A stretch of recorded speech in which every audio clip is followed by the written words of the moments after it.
welcome here to Wake Up Call with Dan Tortora, where sports truly meets that thing called life. Appreciate you being here inside the Great Lakes Honda City Studios. Great Lakes Honda City coming to you on 7140 Henry Clay Boulevard in Liverpool, New York. They are open for sales and service Monday through Saturday on site on location. And of course, they're open all the time at GreatLakesHondaCity.com. So make sure you go there today. We're up and down the East Coast, the Midwest, the West Coast, and all around the globe on YouTube.com and Facebook.com, both / WakeUpCall.DT. So however you're connected with the show, we thank you so much for hanging out with us. Where sports meets life on YouTube.com / WakeUpCall.DT, Facebook.com / WakeUpCall.DT, and on WakeUpCall.DT.podbean.com. So thank you for being with us. Of course, it is Monday, which means the Murphalation Station is pulling into Wake Up Call with Dan Tortora. Murph and I will be bringing you through a plethora of topics that are going to be happening for you here today. And those topics will include a bunch of different things in the Major League Baseball, NFL, and college football universes. We'll be talking about the 11-game losing streak for the New York Mets. We'll talk about the Metropolitans. We'll talk about the Metropolitans. We'll get into Dexter Lawrence, who I covered in college, heading to the Bengals. And again, for how much is this guy going to the Bengals for? We'll talk about that in just a moment. We'll also get into NFL players affected by fraudulent actions, the ACC changing their football schedule, and that affecting the schedule of Texas Tech of the Big 12, Alabama versus Indiana off the field. And we'll get into college football season starting earlier, now when it ends later, and they're trying to say these kids go to school, and they're trying to say this isn't pro, but it's mirroring the NFL a lot right now. So we'll get into all of that where sports meets life on Wake Up Call with Dan Tortora as we bring you today's broadcast. And we are in the week of the NFL draft, which means the draft is here in just a few days. It'll start on Thursday, April 23rd. I keep wanting to say August when I say April because it's an A, but I'm not trying to rush this year by any stretch of the imagination. Enjoy your time, folks. Don't let it pass by you. Celebrate the moments that you have and live in the moment, something I have to teach myself to do every day, but I will learn and so will you. So live in the moment. Make sure you enjoy the moment. The draft will start this Thursday, April 23rd, and that will be round 1. Round 2 will be on Friday, April 24th, and on Saturday, rounds 4 through 7 on April 25th. So make sure you are paying attention to what's going on with the world of the NFL. Going to be a lot of moves happening, and we'll see who goes where and when in just a few days. So with that being said, Mr. Murph, how we doing? Outside of the 11-game losing streak, doing pretty good. Yeah, I was going to say, I mean, this losing streak, I mean, this is not like a, hey, let's talk about it to hurt Murph's feelings by any stretch of the imagination. It was something that It's newsworthy. I get it. Yeah, I saw it, and then I saw it again, and then I was like, all right, I guess we got to talk about this thing, about where the Mets are. So let me give you some backstory, folks, about what's going on here with the New York Metropolitans.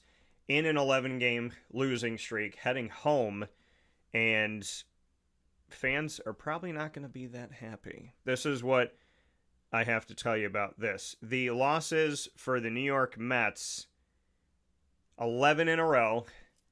Closer Devin Williams blew a 9th-inning lead in a 2-1 loss to the Chicago Cubs in 10 innings yesterday on Sunday, April 19th. It's the longest slide for the Mets since they lost 11 in a row back in 2004, 22 years ago. That happened between August 28th to September 8th. Mets manager Carlos Mendoza said, quote, 11 losses, that's a lot, whether it's in April or any point of the season, but nobody is going to feel sorry for us. We have got to find a way, end quote. The Mets are off today before beginning a 9-game homestand, and that 9-game homestand will start with a series against the Minnesota Twins.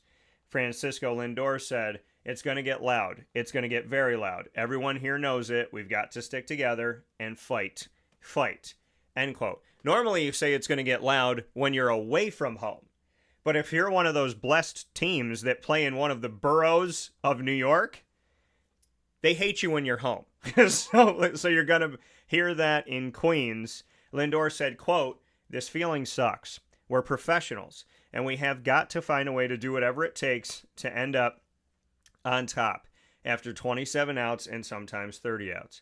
It's not a good feeling, but no one here is hanging their heads. Everybody has got their head up high, fighting for each other." End quote.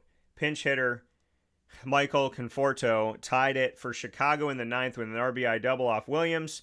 Williams signed a 3-year, $51 million contract with the Mets in free agency. Williams had said, quote, "I'm really, really disappointed. They gave me a lead. It's my job to hold it, and I made a mistake. It cost us the game today." End quote. So Lindor and Juan Soto, the Mets began the season with World Series aspirations once again. They had an opening day payroll, which for the fourth year in a row is the highest in the majors, yes, over the Dodgers, because the Dodgers have a lot of deferred money. The Mets payroll, $352.2 million. Now, Soto is expected to return at some point while the Mets are home for these 9 games. He strained his right calf during a 10-3 victory at San Francisco on April 3rd, the beginning of a 4-game win streak that lifted New York to a 7-4 record at the time. The Mets have been outscored 62-19 during their 11-game losing streak. They're batting a combined 145 with runners in scoring position after going 0 for 9 in those situations in the series finale against the Cubs. The Mets became the first team to lose 11 or more games in a row in April since the 2022 Cincinnati Reds. The last 12-game losing streak for the Mets was in August of 2002.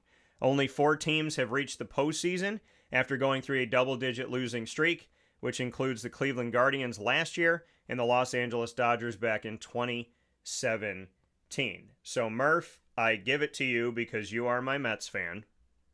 Your thoughts? They suck. Next. No,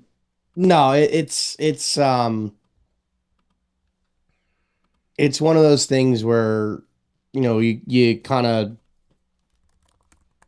go in and you try to find things to take away that are positive, Yeah. but there really isn't much to take away that's positive. I mean, the pitching's been decent for the most part, Yeah. but, we're talking, it's been more than 2 weeks since they've won a game. Yeah. It is not a good feeling for them. It's not a good feeling for fans. It would not shock me one bit if Carlos Mendoza was gone after today, and he would be fired, and then somebody else would be managing the team tomorrow. I don't know if that's going to be the case. I think that could be a little drastic. It's scary to think about, but it doesn't help that Soto's hurt. Lindor's still not hitting. When you come back from a hamate bone injury, it takes a while for you to kind of figure yourself out. So I'm gonna give Lindor a little bit of a pass, but Ben should be back in the minor leagues. He looks awful. Peterson doesn't look good in the rotation. Senga got blown up in his last start. I don't really know what to think. I kind of don't want to really watch a game again until they win. So we'll see, what comes of that. But I think the one bright side in this has been Nolan McLean, and he kind of has picked up right where he left off last year and been a stud on the mound. They just can't win a game for him. Yeah. So, and then last night or yesterday was that one was really demoralizing. They're up 1-0 in the ninth inning. Devin Williams comes in, he blows the save. They lose it in the 10th. It was not pretty, not fun. I don't know. It's been a rough 2 weeks. Yeah. Yeah, I mean, listen, it's tough. And, we all go through times, right? We all have a rough 2 weeks, and it happens. It's about getting through that, stomaching what's going on, and finding a way to get back to what you need to get back to get better, to get healthier, to feel better.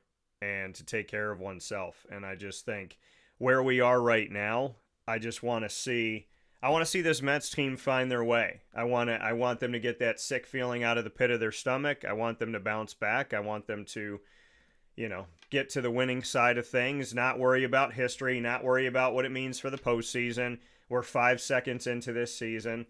So there's 162 games. You can afford to lose some wherever you lose some, and you got to find your way to get to the promised land. I mean, right now they have the worst record in baseball, and they join the Kansas City Royals at 7-15. The Royals in the AL Central and the Mets in the NL East.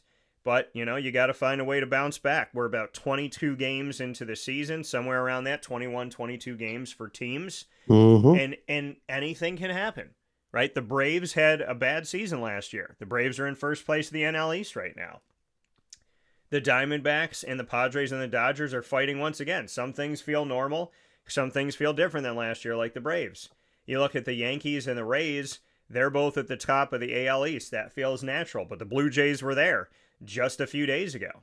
The Blue Jays were on the top. So, I mean, things can shift in a moment's notice because we're early on in the season. And I know this as a Diamondback fan. Sometimes you get two different teams. Sometimes you get a team that's really good in the first half, all-star break, bad in the second half, or vice versa. I've been there. I got to a point where I'm like, I'm not paying attention to the Diamondbacks in the first half of the season because I don't know who they're going to be in the second half. And no matter what they do in the first half, they could blow it all in the second half. They could win. They go 81-0 and still not make the playoffs. So, it's a long season. It starts very early. We start here in March and we end in November. So hopefully the Mets will find their way and get on better footing. Hopefully those of you that are going to be at these games in Queens will not lose your voices booing and can maybe cheer a little bit. Have some love for your team. Gosh, they need that. What'd you say? I said they need that. Yeah. Go home and show some love. We're not Yankee fans. They boo. We are not we are not them. Yeah. Well, and I mean, and that's the thing, man. It's and I talk about it with Syracuse fans all the time. Why would you want to do that? Like, why would you want to boo your team? It's your team. You treat your team like crap, so they come home, they've already taken hell on the road, and then they come home and they get, attacked by you. It seems stupid, kind of ridiculous. I understand fans, I bought my ticket, I could do what I want, I could say what I want. Yeah, you can. You could do what you want and say what you want. But it's your home, it's your team. It's like, would you wear your son's t-shirt with his face on it and then like spit on him? I mean, it's just a weird, it's like, I'm going to spend $150, buy this Mets jersey. I'm going to spend $40 on this Mets hat. I'm going to get a foam finger for $10. I'm going to buy a $10 hot dog, a $15 beer. I'm going to sit in the stands. I'm going to pay $40 for parking.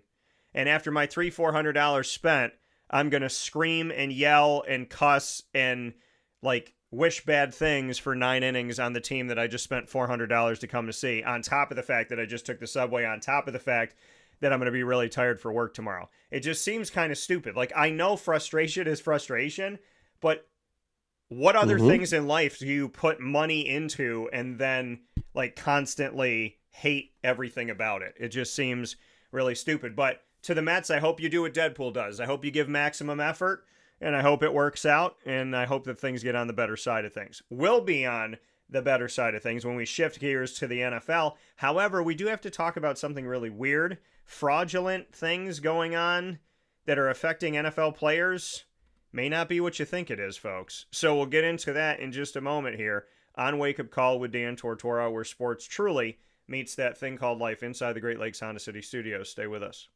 Here's a message from Renee from Bryan's Landing, located on 6523 East Seneca Turnpike in Jamesville, New York. Open Tuesdays and Wednesdays for dinner, Thursday through Saturday for lunch and dinner, and Sundays for brunch.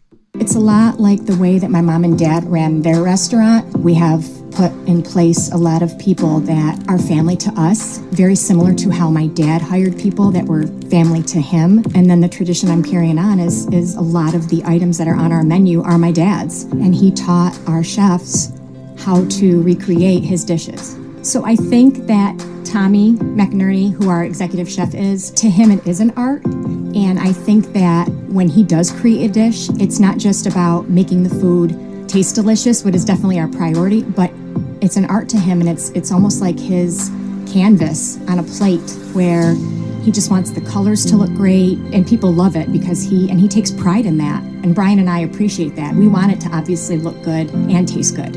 I will tell you, when we opened up, it was 6 weeks before COVID. And what was amazing was the community, our friends and family stepped up, and everybody did takeout. Everybody supported us. Our hearts were just so filled. So to Brian and I, obviously our friends come all the time, and we just have repeat customers in Jamesville, and I think people going to our previous restaurant in Green Lakes are making the trip to come to Brian's Landing to support us. And I mean, I think we have great food and a great atmosphere. So it's very, very important to us. Head to Brian's Landing, located on 6523 East Seneca Turnpike in Jamesville, New York, where memories have become recipes that are now meals to share with you. Tuesdays and Wednesdays for dinner, Thursday through Saturday for lunch and dinner, and on Sundays for brunch. And be sure to come out for live music Friday, Saturday, and Sunday.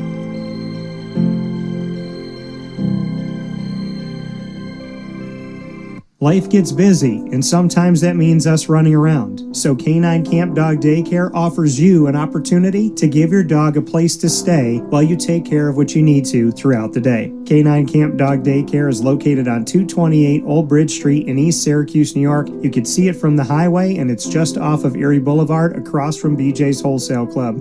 Call 315-437-7110. That's 315-437-7110 to schedule an appointment to bring your dog in and tour the facility. Appointments are Monday through Thursday after 6:30, where you and your dog can see everything that Canine Camp Dog Daycare has to offer, including a self-serve dog wash and a retail store filled with all of your dog's wants and needs, including food, treats, harnesses, leashes, and more, making Canine Camp Dog Daycare your one-stop shop for your furry-loving friend. Right, Lily?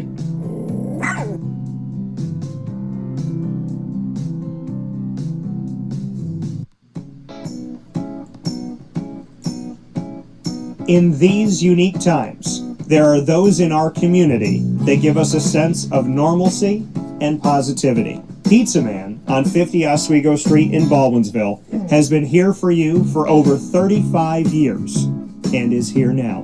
Call 315-638-1234 or order online at pizzamanbville.com to bring those familiar tastes into your home. And remember to come see our monthly on-site broadcasts centered around the community and our Baldwinsville Bees. Pizza Man in Baldwinsville. Any way you slice it, they are always here for you.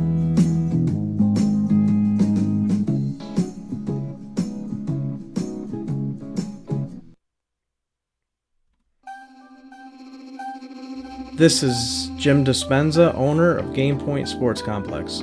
You hear the same story across any sport that kids play and any sport that adults play. There's never enough places to play. That was definitely true with volleyball, definitely true with basketball. Could be cheerleading, it could be field hockey, which is what we're seeing now. Every sport has a lack of places to play, and I think Syracuse in particular is a place where it's really bad. Despite the fact that we've got a lot of athletic talent around here, we just seem to have not enough places for people to play, and they're going to different places. They're going to Rochester, they're going to, Buffalo. They're going all different places because we don't have a place here, and I felt like that should change. This was a long project from planning all the way through execution to opening the doors. A lot of work went into it, obviously, a lot of money, a lot of resources, and the dream always was kids being in the gym, having a good time. And I've always felt like sports is the most unfiltered joy that you can observe with people, that people can experience, because it is fun, it is a sense of accomplishment, it's all of that wrapped into one thing. And so watching kids going up and down the court with big smiles on their faces has been just amazing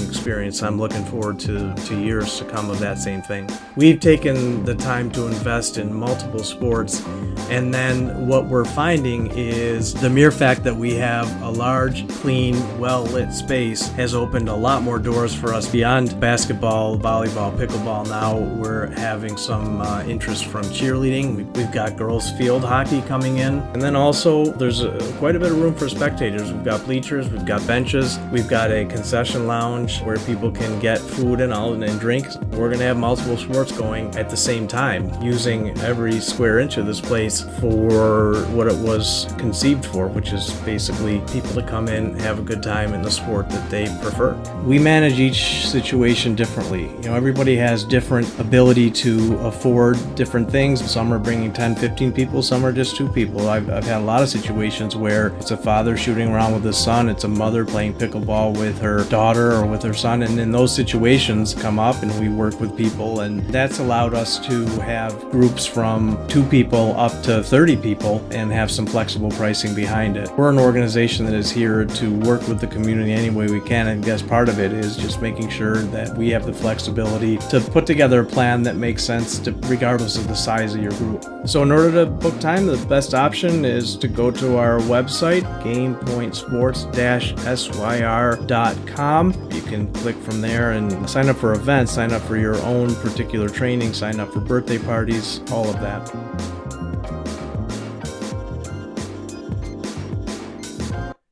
And we welcome you back here to Wake Up Call with Dan Tortora, here where sports meets life inside the Great Lakes Honda City Studios. Always happy to be here hanging out with you Monday through Friday from 9 a.m. to 11 a.m. Eastern Time. Murph and I are here and discussing a bunch of different topics, heading from one field to the next, from Major League Baseball into the NFL, and a few things going on in the NFL. One of them really strange that's happening in the NFL, and that is something that happened in the world of fraudulent issues, fraudulent actions. Let's get into exactly what I'm talking about here, because this is weird.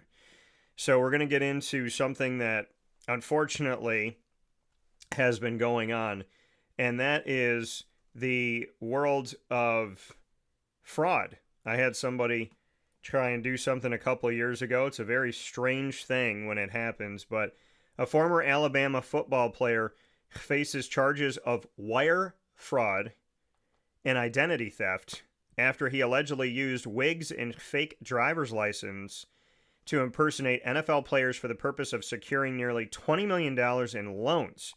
This is according to federal court records. Prosecutors allege that Luther Davis pretended to be 3 different NFL players from May 2023 until October 2024, over a year, to secure loans from multiple lending agencies. The players whose identities were allegedly used are Atlanta Falcons quarterback Michael Penix Jr., former Cleveland Browns tight end David Njoku, and Green Bay Packers safety Xavier McKinney. The court documents state that none of the players had authorized the loans and that fake email accounts were created without their knowledge. Plea hearings are scheduled for April 27th for Davis and C.J. Evans, Davis's partner in the alleged scheme. Evans is listed in a separate filing and faces wire fraud and identity theft charges in the same case, and his attorney Ben Alper told ESPN in an email Thursday that C.J. Evans is scheduled to plead guilty. Davis's attorney did not immediately respond to ESPN. Davis and Evans used the identities of 3 NFL players, DN, XM, and MP, to apply for the loans. The Guardian, which first reported the story, identified DN, XM, and MP as Njoku, McKinney, and Penix, respectively. To convince lenders that they were the 3 players, the court documents allege that Davis and Evans created, quote, fabricated personal financial statements, Secretary of State documents, and bank statements for companies purportedly operated by the players, end quote. The document filed March 19th in Atlanta alleged that Davis and Evans registered companies similar to the names of the players to accomplish this. Davis would show up, quote, dressed in disguise and impersonating the players, end quote, at the loan closings, including using fake driver's licenses to fool the lenders and the notary public, federal prosecutors stated. Davis allegedly wore makeup and a wig to impersonate Njoku during a recorded video conference to close a loan for a $4 million promissory note on January 22nd, 2024 with lender Alina Sports Finance and underwriter Sure Sports. Crazy. And David Njoku never had a Georgia driver's license. The license number Davis provided was for a woman in Savannah, Georgia. 2 months later, according to the court filing, Sure Sports emailed Davis, believing he was McKinney, to sign for a $4.4 million loan at the Ritz-Carlton in New York City on April 1st, 2024. Davis and Evans allegedly flew from Atlanta to New York, met with Sure and Alina representatives by video conference. Davis was later identified in a Florida civil lawsuit as McKinney.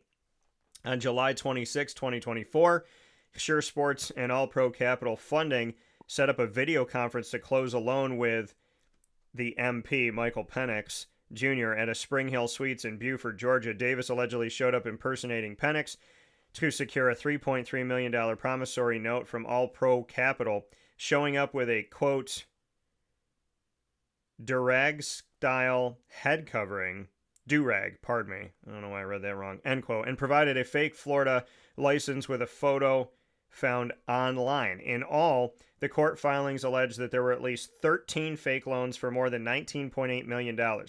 Lenders allegedly wired money to accounts controlled by Davis and Evans for fake companies they set up, and then transferred the money into companies the two actually owned. Alina sued Sure Sports in Florida's 11th Circuit Court in February 2025, alleging negligence, gross negligence, negligent misrepresentation, and unjust enrichment. According to court records, that case is still pending. So this is just absolutely crazy. Davis was a top 150 high school prospect in ESPN's recruiting rankings who played defensive end at Alabama from 2007 to 2010. He made 47 tackles, won a national championship in the 2009 season with Alabama. In 2013, Davis was alleged to be an intermediary between 5 SEC players and NFL agents for the players to receive impermissible benefits, which was a violation at the time of NCAA rules. So Davis has a little bit of a track record, it looks like here. And Davis and Evans impersonating Xavier McKinney, David Njoku, Michael Penix Jr., securing millions of dollars. Murph, your thoughts? Yeah, that's a bizarre story. Obviously, this guy's going to jail for quite some time. It's every once in a while you'll see people that will do stuff like this, and there's a reason why they all get caught, because they're all idiots. So, they'll get caught, they'll go to prison, they'll serve their time, and who knows if they learn their lesson or not. Yeah. This guy clearly, it's hard to really kind of articulate here. But this guy's a clown. You're going to do something like that, you're going to get caught, you're going to go to prison for a long time. And it's sad that these 3 NFL players have to go through this, but it's at the end of the day, it was fraud, it was identity theft, and there's ways that the law enforcement goes about that, and they'll help them out and hopefully get them all their money, all their credit back. Because I'm assuming that these loans affected their credit reports. But yeah, it's one of those things where guy does something stupid, he's gonna get caught. Yeah. Well, and that's the thing. I mean, eventually everything comes out in the light. It's a hard thing to take at the time, but with anything in life, the truth always finds its way to the surface. And I tell people that all the time. I tell people, I go, do something behind my back. I'm not daring somebody to do it. I'm just saying, I'm like, go ahead and do something. Think I'm not going to see it. The way that God works, the way he's worked in my life is he brings everything to my doorstep. Everything. There was something that happened when I was 14 years old, and the way that I found out about it was crazy. There's no way that was just sheer coincidence. It was like, God was like, I need you to be here at this time, in this place, in this part of this place, so you can cross paths with this thing to understand what it is. And so I tell people all the time, whatever you do in darkness will find the light. The truth always comes out. There's always going to be a reckoning for those things that people do that they want to get away with. You know, I tell people all the time, if you're an honest person, if you're a truthful person, if you lead with a pure heart and good intentions, you don't have to worry about what happens when the truth comes out. But the truth will always come out. I know people say, you know, evil prospers, and, you know, why do these people keep winning when they're doing this, that, and the third, and they're cutting corners?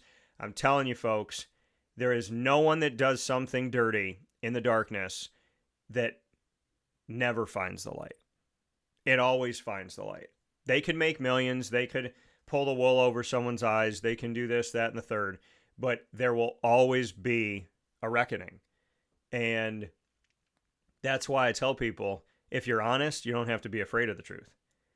If you go to sleep at night and you're an honest person, you don't have to worry about when you wake up in the morning if somebody found something out.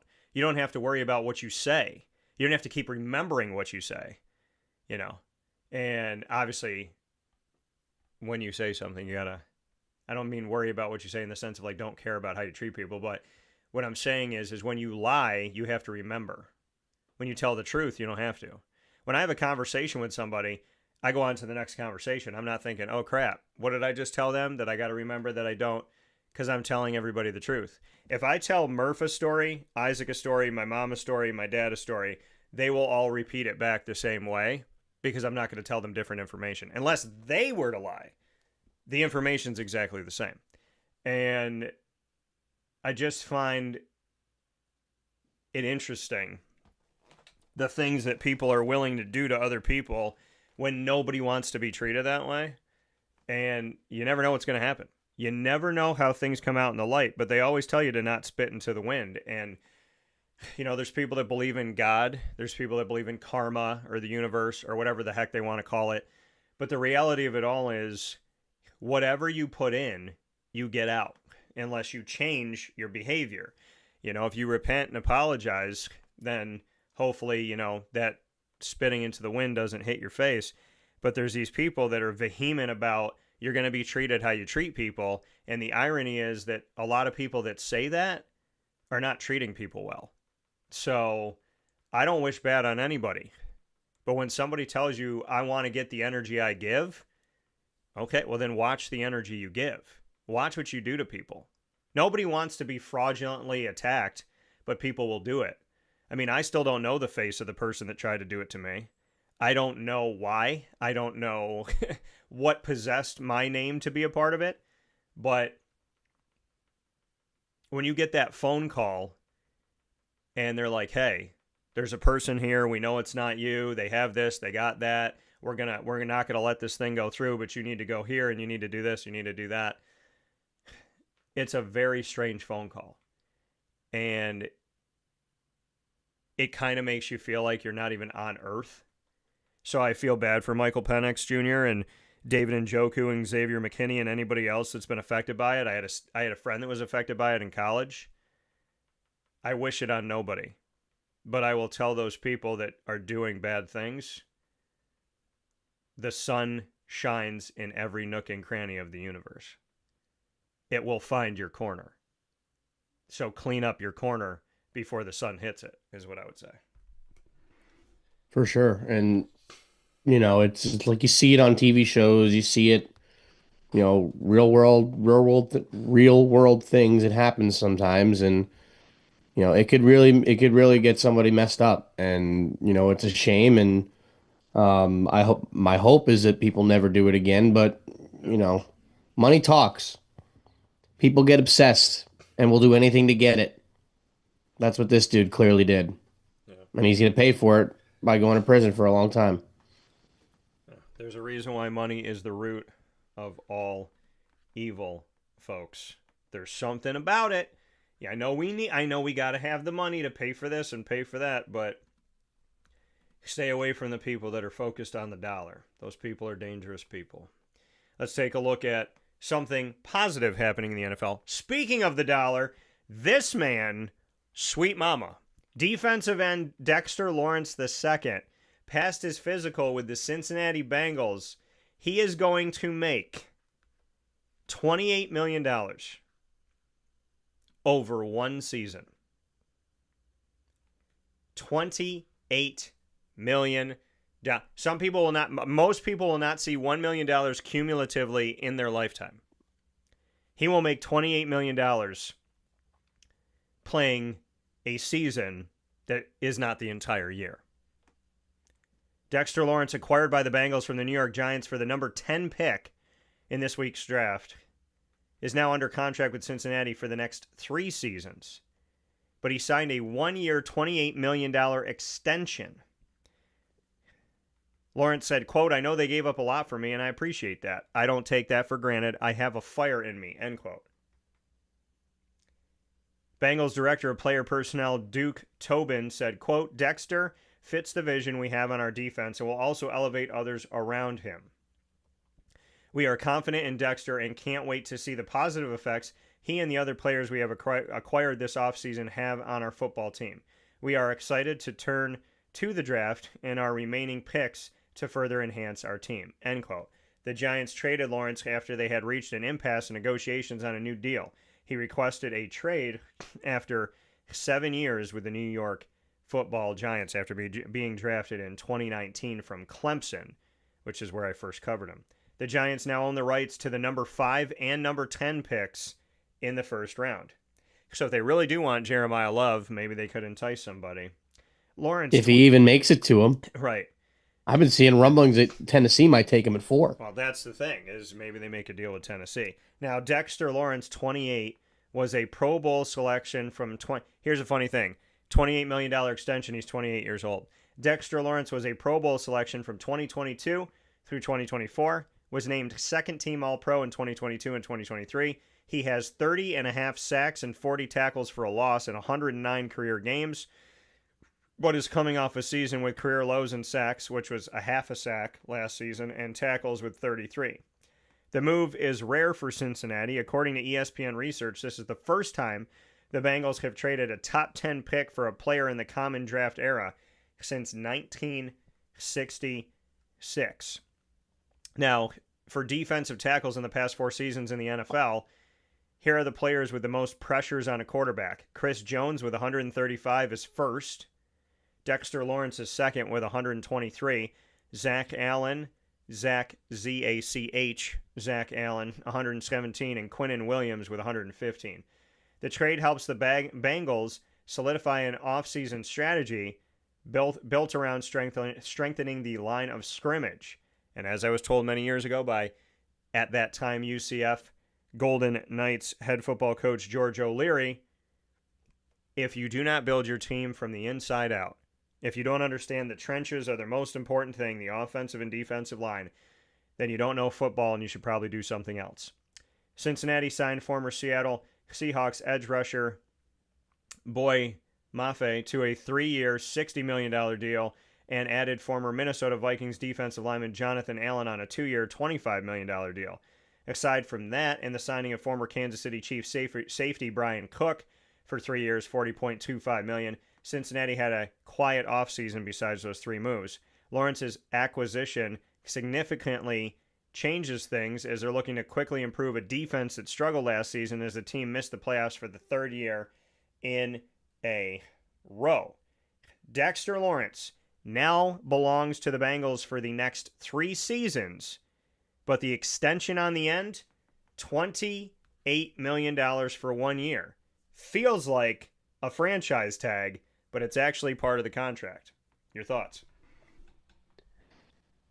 I think the Cincinnati Bengals got ripped off. That might be a hot take, but the Giants took it and ran, and I don't blame them one bit. Dexter Lawrence was not going to be the reason the Giants make the playoffs next year, because I do think they will make the playoffs.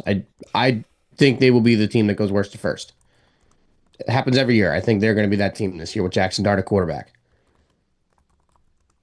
Dexter Lawrence is a good player.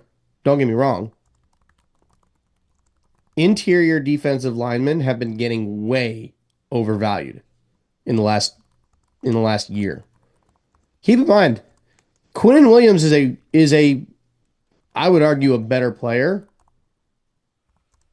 and he only got an additional second. I thought the Jets fleeced the Cowboys for him. I really do, and I still believe that. Defensive tackles are not worth the first round pick. Anybody that wants to give up a first round pick for a defensive tackle, by all means, draft and develop one. The Giants did that with Dexter Lawrence. They'll go get somebody else. Yeah. They will go get somebody else. They're not going to win a championship because they have Dexter Lawrence at defensive tackle. They're going to win a championship because Abdul Carter figures it out on the edge. They draft and develop somebody that's solid at interior, but he's not, he doesn't have to be amazing. He just needs to be good. Right? Dexter Lawrence is very good. I'm not taking anything away from him, but he was not worth the 10th overall pick. If you had pick 28, sure. Like, okay. But the 10th overall pick for Dexter Lawrence? I mean, give me a break. That is just absurd. I don't know what the Bengals were thinking. Yeah, you get a great player, but now you're not picking on day one. You're not making a draft pick on Thursday. Yeah. To me, yeah, you trade Trey Hendrickson in the offseason. Sure, you bring in some edge rushers, and now you're bringing in Dexter Lawrence. Your problem has always been defense. Yeah. Wouldn't you rather use that draft pick to draft and develop somebody that can be good for the next 5 to 10 years with Joe Burrow rather than using it to trade for somebody that's already 28 years old that you may only have for 2 or 3 years? Because they can easily cut him. Because that guaranteed money from that third year can easily be shifted into the first 2 years of his remaining contract. Yeah. They can cut him and then it'll be worth nothing. He's 28 years old. It's not like he's a spring chicken anymore. I think this was a foolish move by the Bengals. I think the Giants made out like gangsters, very much like the Jets did in their 2 big trades during the season.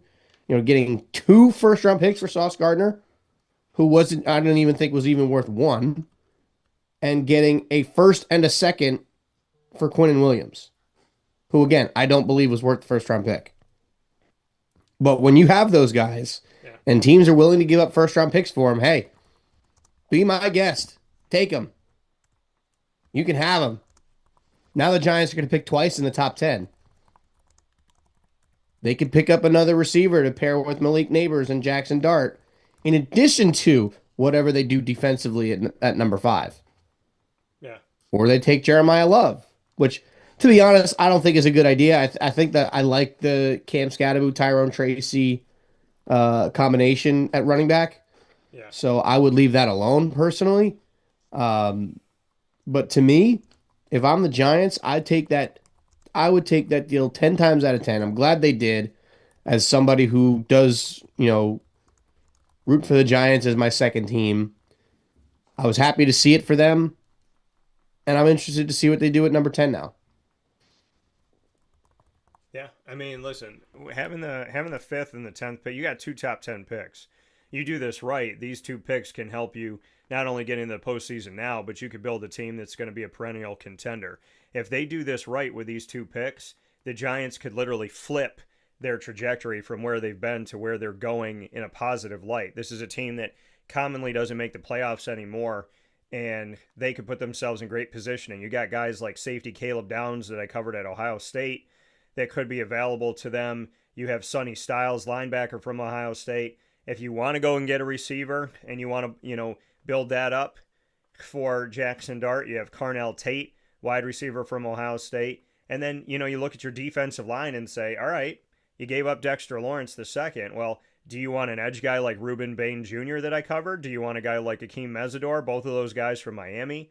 Do you want to help your offensive line and protect Jackson Dart with Francis C.C. Mauigoa, offensive tackle out of Miami, who I also covered? I mean, there's a lot of guys that are going to be in these top 10 conversations that I've had the opportunity to be on site, on location, and cover these guys.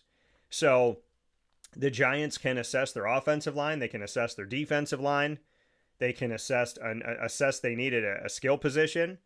But I'm not going to be mad. If I'm a Giants fan and they get an offensive lineman and a defensive lineman in these top 10 picks, I'm not going to be mad at that. Again, you build championships through the trenches. And when we talk about the New York Giants, we have long spoken about the fact that it doesn't matter who the quarterback is. They're not protecting the quarterback. They're not protecting, at the time, Saquon Barkley. So if they can't get Jeremiah Love, then they're going to have to, in my opinion, go for a defensive stud and then maybe go to the offensive line and then assess your running back in the second or third round. That's what I would do if I'm the Giants right now. You're going to find running back talent. There's a bunch of guys that they can get. There's steals they can get on day 3 at running back. Yeah. But even on day 2. Right. But in my opinion, where they are right now, do the things you should have done years ago. Assess your trenches. Take what you have to from the defensive side and the offensive side within those trenches. Build through the line. Don't worry about, like, when I look at the depth chart for the New York Giants right now, coming into this season, and where everything stands. We know Jackson Dart's their quarterback, right? Cam Scattaboo, he comes back healthy, God willing, and he's going to be in a good place. He's questionable for the start of training camp, but you have him. You have Tyrone Tracy Jr., who's a running back that they also talked about using more as a wide receiver. He's there. You have Malik Neighbors. All right, now you have, I think, in my opinion, at some point in the draft, they're going to have to bring in another wide receiver. Like, they got a bunch, they have guys. They have Kelvin Austin III, Darnell Mooney, Darius Slayton, Bo Collins. A lot of these guys I covered in college. Bo, Kelvin Austin III, but where are they going to go? Courtney Jackson, who's there now. Gunnar Olszewski is there. So, I mean, there's a bunch of guys trying to make this roster, but they brought in Isaiah Likely. Theo Johnson's done some good things. Chris Manhertz comes in from the Jaguars. So tight end-wise, I think they're good. Running back-wise, arguably they're good too, as long as Cam is healthy. So I look at their offensive line and I look at their depth. That's something I would go to. I look at their defensive line and their depth. That's something I would go to. Because you look at their linebackers and you say, okay, maybe you want to assess a linebacker, but you have Kayvon Thibodeau, you have Abdul Carter, you have Tremaine Edmonds, you have all these guys, you have Brian Burns, and then Greg Newsome II, who comes from the Jaguars history. He's there now in the secondary. I mean, maybe you want to go after a safety or a corner, but I think you can do that in the second or third round. So in my opinion, if I'm the New York Giants, I'm going defensive line, offensive line, and then figuring the rest out, because I don't think they're at a disparaging place in the skill position. And I believe that they can get a wide receiver or a running back or a defensive back later in the draft. I think the beginning of this draft, they should be looking at the trenches. Yeah, and I think that's a good call. I mean, and the offensive line has improved over the course of the last couple of years. Obviously, Saquon's not here to see it anymore. But that's part of the reason why Tyrone Tracy looked as good as he did at the end of 2024, why Cam Scattaboo looked as good as he did before that leg injury in 2025. So ultimately I look at this and I see, where could they use some help? In the trenches. Yeah. Offensive line, defensive line. Yeah, you just trade Dexter Lawrence. You get the 10th overall pick. So now you have a hole.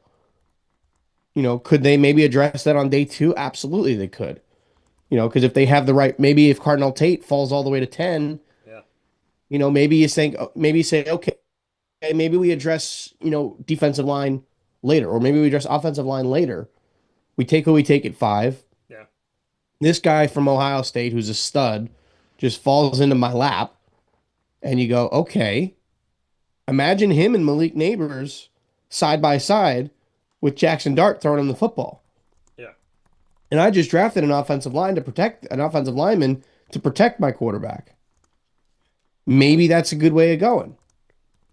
Or you think, okay, who's out there on the trade market? Who can I maybe give up a fourth round pick, for on the offensive line? Maybe pick up a guard or something like that.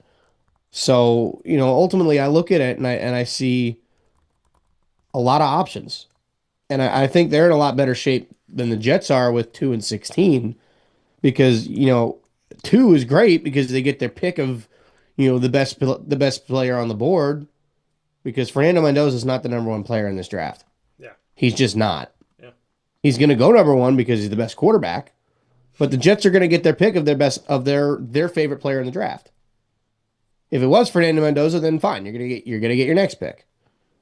But, to me, I look at this and I say, okay, Giants at 5. I think Sonny Styles makes sense. I think you could also go offensive line. It's going to depend on what happens with Arvell Reese and David Bailey to see what the Jets, Cardinals, and Titans do. Yeah. Say the Titans take Jeremiah Love and you have a team come up and trade into number 3 with the Cardinals to, go up and take maybe Caleb Downs if they really like him. Then you're sitting there and you're like, wow. Let's say the Jets take Arvell Reese at 2. You're sitting there and you're like, wow. David Bailey just fell in our lap. Yeah. You're like, maybe we should just take him. And then because it would be that's going best player available. A lot of times, if you go just plain old best player available, that works out well. Yeah. I mean, last year they took Abdul Carter, who was the best player and the best player available at the time. He had a tough first year, but he was coming off he was banged up at the end of his run at Penn State. So I expect him to make a big leap forward in year 2. I'm interested to see what they're going to do. Obviously, you got John Harbaugh as your new head coach. So anything can happen. You have a veteran head coach. You have a quarterback that showed really good signs last year of potentially being a star. You have a very good running back room. You have a guy at the top of your receiver room that is probably one of the 5 best receivers in the NFL when he's healthy. Assuming he comes back fully healthy from his ACL injury, he'll be pretty good. You got Darnell Mooney, a very good veteran in the receiver room. You bring in Isaiah Likely to play tight end, who's always been a very underrated tight end. He's always kind of played second fiddle to Mark Andrews, but anytime Mark Andrews has been hurt, he's filled in very, very well, very, very nicely. Yeah. I like that team. Like, I firmly believe they will make the playoffs next year. It's just going to depend on what they do here. And I trust John Harbaugh because I think John Harbaugh is going to have a lot of say. He may not get the final say, but I think he's going to get a lot of say as far as who they pick. But I think their front office has done. I do genuinely think their front office has done a pretty good job. And keep in mind, it was their old head coach that was the reason that Jackson Dart became a Giant. So if Giants fans have one thing to thank Brian Daboll for, it's Jackson Dart. Because he was the one that wanted him, not Joe Shane. Joe Shane was okay with it. Yeah. But he trusted his head coach. His head coach loved him. And that's what they ended up doing. So, I think I give Brian Daboll a lot of credit for that one. I do think Jackson Dart is good. I'll bring this up real quick, though. Just remember, folks, we had this conversation last year with all of these rookie quarterbacks when it came to their cards. Do not hold their cards post-August. Get rid of them.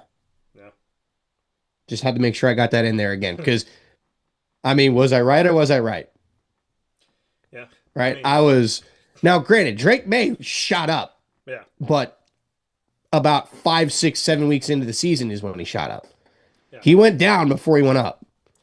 Well, there's things that people want, right? They're going to want Jackson Dart right now. They're going to want Jackson Dart as we get closer and closer to the season.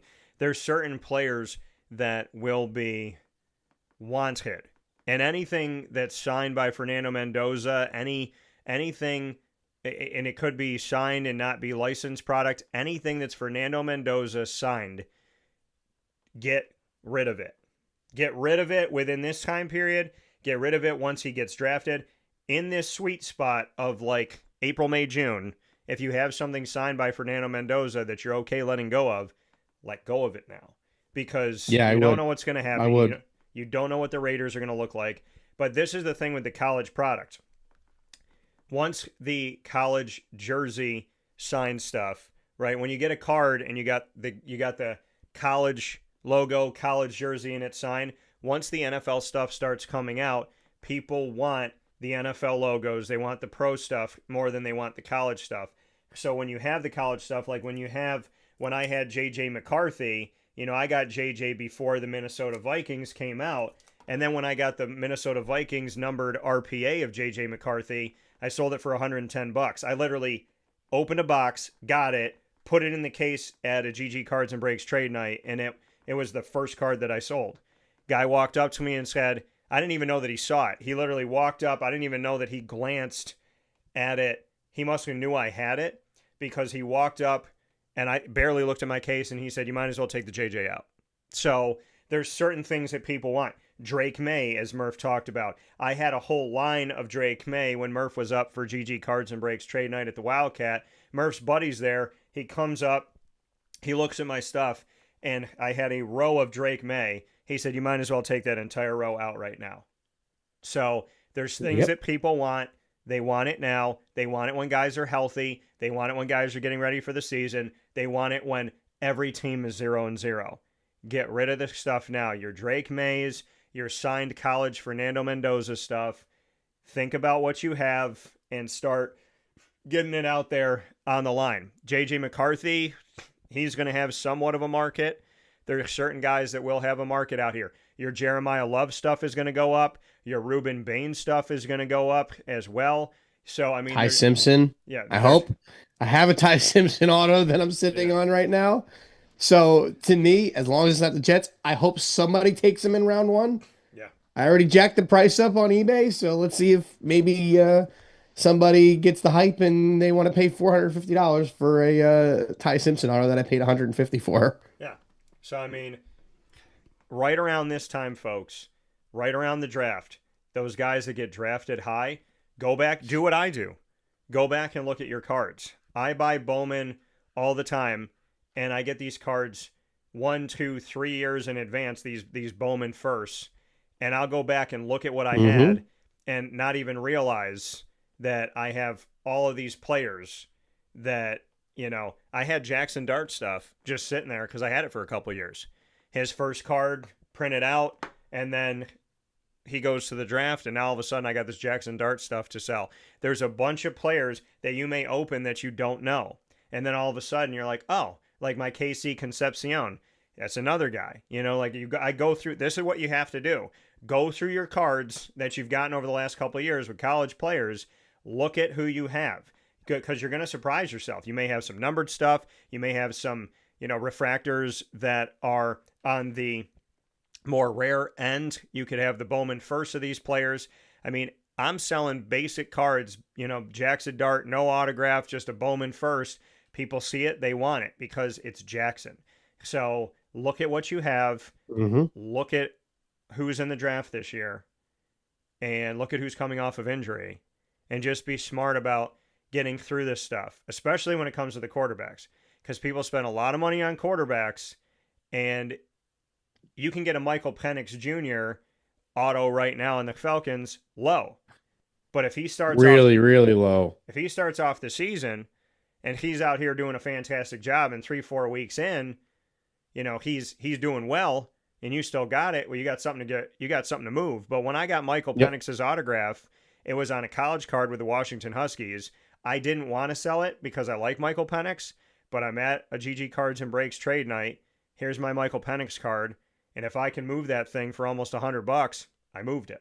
So just be smart about what you have. Be smart about the fact that it's the draft, that it's college, and there's no NFL logo stuff out with these guys yet. So you can still get that Sage stuff sold. You can still move those things that are not licensed product, and just be smart about the cards that you are holding on to because now's the time to release some of those. Yeah, and you have a little bit of time, like with Mendoza, with Love, with Simpson, with whoever else, you have a little bit of time. Yeah. So like you don't have to sell them immediately. You're gonna have a little while before NFL logo stuff starts coming out. I have no idea when 2026 Topps Chrome's coming out because they just released 2025 Topps Chrome. There you go. Literally just They sitting in just the studio. released. Yep. So like they just released 2025 Topps Chrome, which by the way, do not buy it. It is way overinflated. I watched somebody rip a $3,000 Breakers Delight box and get maybe $700 worth of cards out of it at most. Do not. The other problem is blasters are like $80. It's not worth it, folks. It's just not. Don't buy the individual cards either. Jackson Dart, just a base refractor was $250 about 3-4 days ago. It's probably a third of that now, if not less. It's going to be about a $10 card in a couple of weeks. So do not buy the product early. If it's just come out, don't touch it. You need to give it some time for the market to kind of relax itself. If you want to rip a box, you want to rip one blaster box, spend $80 on it. I'm not gonna say you shouldn't. I don't recommend it, but if you want to, go for it. Yeah. If you hit something good, sell it immediately. Don't grade it. Don't, try to shop it around. Sell it immediately because it will go down. The guy that sold that Jackson Dart base refractor for $250 is probably licking his chops right now. Because in 2 weeks, when it's worth $10, everybody's gonna be like, well, damn, glad I didn't buy that. You guys remember when Jaden Daniels early on, when they beat the Lions in the 2024 postseason, a base Prism PSA 10, a base sold for $2,500. A base. Yeah. You know how much that card's worth now? Or actually, no. You know how much that card was worth about a month later? $150. You know what that card's worth now? $60. Maybe. If you're lucky. So, to me, obviously, if you hit stuff like that when a product just releases, sell it as fast as you can. Because you're not going to get any more for it than you would right then and there. Yeah. And it, for every Paul Skeens, like Bowman Draft first comes out, you sell that stuff, you do okay with it, and he turns into a stud. For every one of him, there's 100 other Jamarcus Russells that their stuff will tank. Yeah. Right? So you guys know what I think about prospecting, right? You buy a prospect early. Not so much early, but right, maybe a couple, like if you start to see it where they're in AAA and you feel like they could get called up soon, I'll load up, hold it, they get called up. That day, I sell it all. Yeah. Because that's your peak. You want this one, Murph? Hell no. Traitor. Why not? Damn traitor. By the way, I don't think I ever showed this on the show that I got with my dad. And so I don't think I ever showed this, but we both bought these at the stadium with the Diamondbacks, and these are this is the 2023 World Series commemorative pin set. It has the Diamondbacks as the NL champions, the Rangers as the AL champions in the World Series. It's 3 different pins from the World Series. That's cool. That is cool. So I haven't even literally have not even opened the box, but I don't recommend it. it's a commemorative pin set that, celebrates obviously the history that was made by the Rangers and the Diamondbacks back then. And by the way, I still don't know who won the World Series in 2023 because I shut the game off. They said, and the 2023 World Series champions are, and I went, nope. And apparently when my dad was home, he did the exact same thing. So my father and I have no idea to this moment who won. And that's okay. I don't need to know. So we'll take a step aside for a fast break here on Wake Up Call with Dan Tortora. When we come back, plenty of great stuff coming up as Murph and I continue the conversation.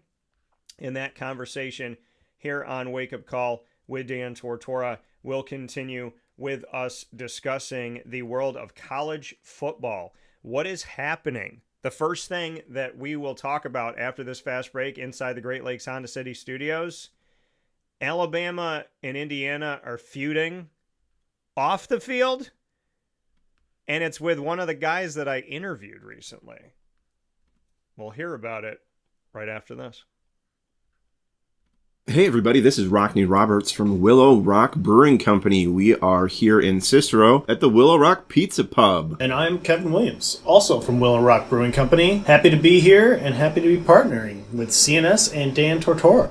You want some place where you can feel comfortable and hopefully ingratiate yourself with the community. And Kevin, he grew up right down the road from here. I grew up in Brewerton, so not too far away. We know the area, we know the people, they're great, and we were just really excited to be able to come to the area. Yeah, and having the opportunity to meet some of these coaches, some of the people in general already, and seeing the CNS colors kind of around, and already partnering on a smaller level with individual teams really made this make sense to us to really formalize kind of a partnership with the school and get this rolling. You know, Willow Rock to me has always been about high quality beverages, high quality experiences, and now high quality food at our pizza pub. You know, that was something new for us when we came to Cicero. Right from the drop, we knew we were going to have a focus on the highest quality food to go with our high quality beer. At the Willow Rock Pizza Pub, you're getting high quality, hand cut, top notch ingredients. We're open for lunch. That's a really important thing for us, is to be able to get that person in here like, hey, you only got 30 minutes for lunch,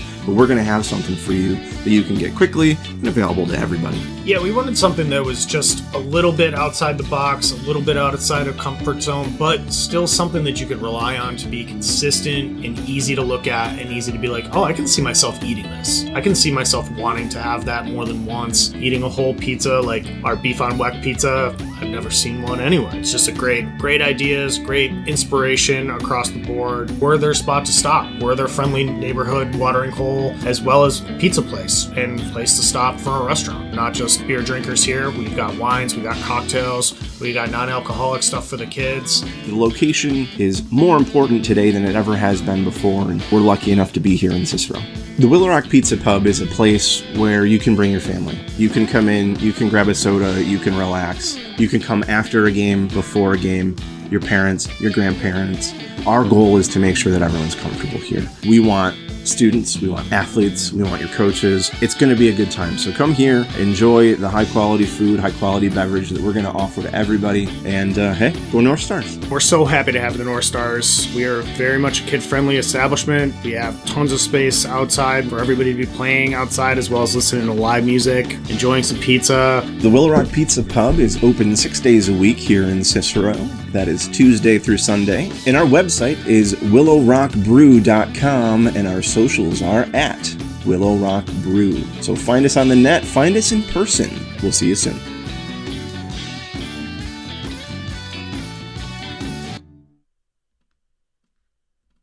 Avicoli's restaurant, located on 7839 Oswego Road in Liverpool, New York, has been serving our community for decades. Your place to go for home cooking on the corner of Route 57 and Wetzel Road is just minutes from Liverpool High School. And every single month, Wake Up Call with Dan Tortora is on site, on location, with Liverpool sports, student athletes, coaches, and administration telling their stories throughout the year. We look forward to seeing you on site at Avicoli's for their casual pizza side, their fine dining, as well as their bar. And of course, you can order online at myavicolis.com. That's myavicollis.com. For takeout, delivery, and catering, call 315-622-5100. That's 315-622-5100. Come on in to the neighborhood spot Avicoli's, open 7 days a week in Liverpool, New York.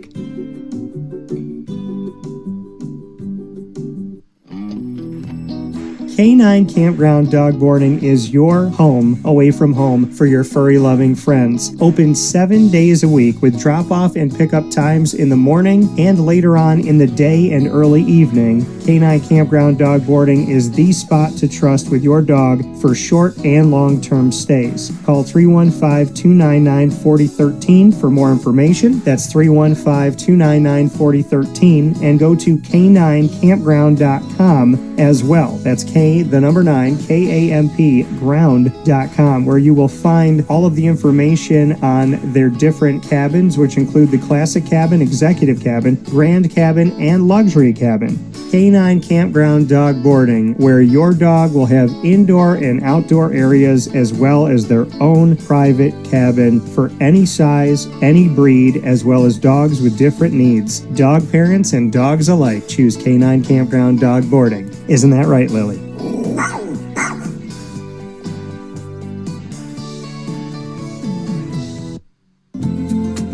Looking for your next ride? Look no further than Great Lakes Honda City, located on 7140 Henry Clay Boulevard in Liverpool, New York. Serving our community for decades, their new and pre-owned vast array of vehicles are available to you Monday through Saturday on site. To search from home, shop at GreatLakesHondaCity.com. Call 315-365-5576 to set up an appointment. That's 315-365-5576 for Great Lakes Honda City, 7140 Henry Clay Boulevard in Liverpool, New York. Great cars, great people, Great Lakes.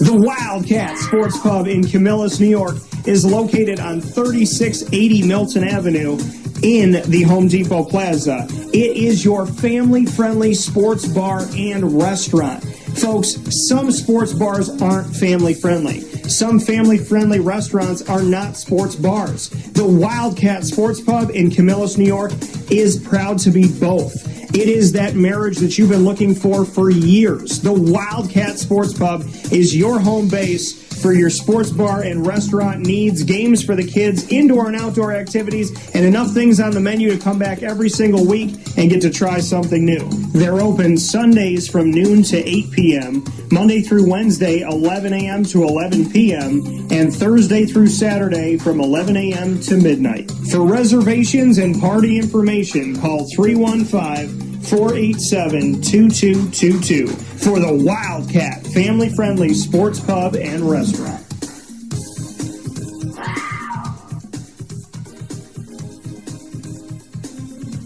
GG Cards and Breaks. Like, comment, subscribe. GG Cards and Breaks coming to you on 639 Delmar Place in Syracuse, New York is open Tuesday through Saturday from 10 to 6. Sundays from 10 to 5. There you will find singles, packs, boxes, graded cards. They're the only place that has every NFL, every MLB, and every NBA team. That is 92 franchises, all with their own box. Why? Because they want you, the fan, here in Central and Upstate New York, and those of you that are passing through the area, to have something that feels personal. And that's what GG Cards and Breaks is. It's personal. It's caring. They want you to have your own individual experience, to feel appreciated, valued. Not every place is like that. Customer service gets lost in today's world. But at GG Cards and Breaks, you get to be a big kid. You get to smile. And you get to be around really caring people that value people. And that's something that has no second. Head to 639 Delmar Place in Syracuse, New York. We'll see you there soon. Big time shout out to Chick-fil-A in DeWitt on the corner of Bridge Street and Erie Boulevard. The double drive-through, giant brick building, and massive parking lot suggests to you that y'all need to get your tail over there because it gets busy. So head over to Chick-fil-A in DeWitt today, right off of Erie Boulevard and Bridge Street. And, of course, in the hustle and bustle of Central New York, there's a lot going on in that area of Syracuse, and you get hungry when you're out here doing your thing, doing your errands, running the kids around, going to work.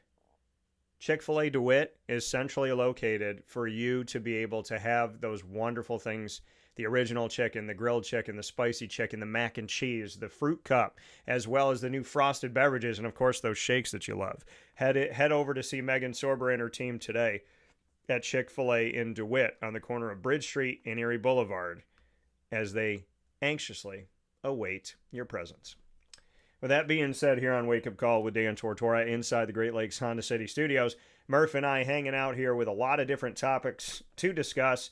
One of them that I want to hop into right now is Alabama and Indiana fighting off the football field. Indiana defensive coordinator Bryant Haynes, who was on the show back during the college football playoff national championship time, he was here on my broadcast. So he heard the comments from former Alabama quarterback Ty Simpson about the team's matchup last season in the Rose Bowl and responded with his own observations. Bryant Haynes used his social media account to call out Simpson for saying he didn't think the Hoosiers' defense was terribly complex in a 38-3 rout. Simpson was speaking on a podcast hosted by former Ohio State safety and ex-Tide teammate Caleb Downs.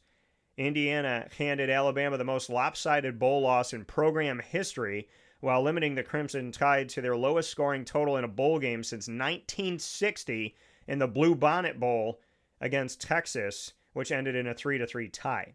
Simpson was 12 for 16 for 67 yards against Indiana and ran 3 times for 17 yards before leaving with a cracked rib. Alabama's offense produced 193 yards and rushed for 23 yards in that 35-point loss to who would become the national champion in the 2024-25 season. Or no, 2025-26. I don't know where my brain is right now. 2025-26 season in the college football playoff. Simpson and Downs wait to find out where they're going to be drafted here. But Simpson took some time to explain what he thought happened in that 38-3 loss to Indiana. He said, quote, "From my point of view, I was like, they don't do much. They do the same thing every down. So when I got the ball, I know exactly what was going to happen. They just didn't mess up, bro. They were in the exact same spot they were supposed to be. They were so well coached. It was so much different than the SEC. In the SEC, they'll play man. They'll do these unorthodox coverages. That's kind of how it is. That game was crazy to me. Of course, I got hurt, so that was a bummer. I knew what they were going to do. We couldn't really run the ball, didn't really throw. It was just so crazy to me how it happened." End quote. Haynes said in response, quote, "Adorable. We also saw everything they were doing on every single snap. It's just that we exploited those cues and didn't get frozen and crushed by them." End quote. Apparently, Alabama fans had something to say to Bryant Haynes, who won the Broyles Award as the nation's top assistant this past season. Haynes wrote, quote, "That's all it took to break your entire fan base? Wow. Maybe I just should have just said boo. No apologies, no compliments. Grow up, folks. He had a bad take and I said the painful truth. Bounce back better." End quote. The Hoosiers would go on to beat Oregon and then beat Miami in the championship game. Quarterback Fernando Mendoza, the Heisman Trophy winner, is expected to be the first pick this Thursday.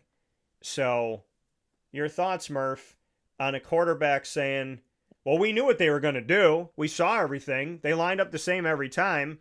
Well, then, homeboy, why didn't you win the game? I mean, I guess my response, and Ty Simpson went out with an injury and he had a cracked rib, so I guess he got hit pretty hard by Indiana. So maybe he didn't see that coming. I mean, if he saw everything coming, how'd he get hit? If he saw everything coming, why was he out of the game? And he admitted they couldn't really throw and they couldn't really pass. They couldn't really throw, they couldn't really run the ball. So here's my thing.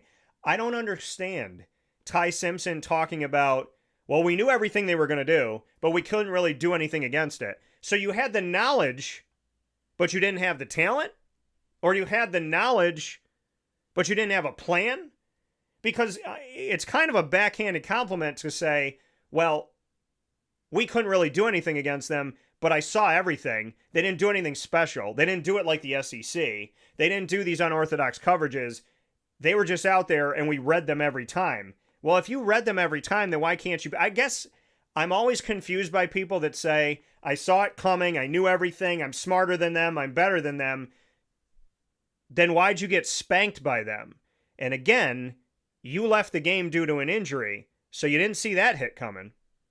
I don't really understand where Ty Simpson's place is in all of this and why he's even talking about a game where you lost by 35. He shouldn't be talking about it. He should be dealing with trying to get ready to go play in the NFL. I don't like it. This is so stupid that we had to bring it up. Yeah. Like, it's one of those things that's like, it's too stupid to not talk about. Maybe that's what they wanted. I don't know. I think they're a bunch of sore losers over at Alabama. I think they just got beat by a much better team than them. Is it Ty Simpson's fault that they lost? Partially, not completely. He wasn't playing defense when they gave up 38 points. Right. But he was playing offense when they only scored 3. So hence the reason I do not want Ty Simpson on the Jets. Whoever drafts that dude, I feel like is going to have, a little bit of a circus coming into town. Because it seems like he doesn't know how to keep his mouth shut. Yeah, I mean, it's just, I don't get it. This is not a close game. This was not a game where an official made a bad call or, something happened late in the game that made the decision. I mean, this was a route from the jump. This is something I didn't see coming. I didn't think Indiana was going to blow out Alabama, but they embarrassed Alabama. That was the worst loss I've ever seen when watching Alabama, from my viewfinder. So, I mean, to the Crimson Tide, you win a lot of championships, but you didn't win this one. You didn't come close to winning this one. So, I don't know what the conversation's about, and I don't really understand telling people, well, yeah, we know everything they did. Like, you're trying to say, dumb it down, and you're disrespecting the coaching staff. You're saying, yeah, well, they didn't do anything special. It was, pretty basic. That's what I took from it. I mean, if you follow that comment with, we saw it coming, but we just couldn't stop it. Yeah. All right. Right. But there was no second part. It was like, it's not like the SEC. It's not like what we see there. Well, Indiana beat everybody in their path. Indiana went undefeated. This is like Hoosiers 2. There will be a movie made about this Indiana team and Kurt Signetti. 1,000%. So, I mean, that's going to happen. We'll see a Kurt Signetti special, and who's going to play him. Maybe Dennis Quaid, who likes to play these roles. But, I mean, it's just I can see it. It's just a crazy thing to sit here and act like, man, we were smarter than them. Then why didn't you win? Like, I don't understand when somebody says, I'm smarter than you, I'm better than you, I'm funnier than you, I'm more talented than you. Number one, why are you caring about me? Handle your business. Every time I went on a basketball court, I wasn't going on there going, well, they're better, I'm worried about I'm thinking about what can we do? What can we do? I tell people all the time, if I'm going to date a girl, I don't care about the other guys that are talking to her. That doesn't matter to me. When I'm going on a basketball court, I don't care what you do. I care about what I do. When I'm when I'm out here broadcasting, I'm not paying attention to anybody else because I'm working. So to me, it's like, you got to know what you have and you got to know what you bring to the table. Not everybody will value you. Not everybody will treat you what you think you're worth. Some people will treat you like they can find 10 of you at the grocery store on the corner, and let them do that. Let them go to that grocery store and see how slim pickings it is and how there's nothing on the shelf and how they got to take, beef tips because they let filet mignon go. But that's reality. Reality is, you got to take care of yourself. You can only control what you can control. What did I put on my Instagram story yesterday? Do not let yourself be controlled by things that you cannot control. Do not let yourself be controlled by things that you cannot control. Because if you can't control something, why are you going to let it control you? If you can't control it, why would it control you? That makes no sense. The only thing you can control in your life, your words, your actions, that's it. Your mindset. You are the only thing that you can control. Okay? And Alabama that day, with what they could control, got stopped by a team that was better that day. And that's just how it is. So Ty, I'd be more concerned about, what are you showing an NFL team? I have no desire in drafting you. I saw nothing from Ty Simpson that made me say, yes, I would like this player to lead my franchise. Maybe you can be my backup, but I don't see anything. Like, right now, I want Ty Simpson to go out there and kill it, and I want him to rise and be a starter in the NFL. That's what I want for Ty. I am not moved by the last couple Alabama quarterbacks have done nothing for me. The last couple guys I've seen out of Alabama, nothing. Okay? I'm not moved by Jalen Milroe, and I'm not moved by Ty Simpson. I was never a Milroe fan, and there's nothing that Ty Simpson's done that made me go, oh, yeah, okay. But Fernando Mendoza, on 4th down, and his coach says, go for it, you got this, and he goes and gets a 12-yard touchdown when he needs 4 yards, and he does it after hitting a guy, bouncing off and continuing to move, reminds me of John Elway. Indiana was a better team than I thought they were and that most people thought they were. There is no conversation other than Indiana was really, really good. They played a weak schedule except for a couple games, and I said, beat a good team, beat a tier 1 team, and then I will change my tune. And they beat a tier 1 team, and I changed my tune. And I picked Indiana to get to where they got to, and I picked Miami to get to where they got to. So I'm not surprised that Indiana, as the season went on, continued to do great things, because if you were paying attention, I saw it live. I lived it. I was like, how can you go against this team? This team is insanely good. But I had to see them play good competition. Ty Simpson, Alabama lost. Alabama has not been what they used to be. Alabama has not been the nation's top team for the last couple seasons. They have not been the best team in the country. They have not been the best team in the SEC at times. So let's be real.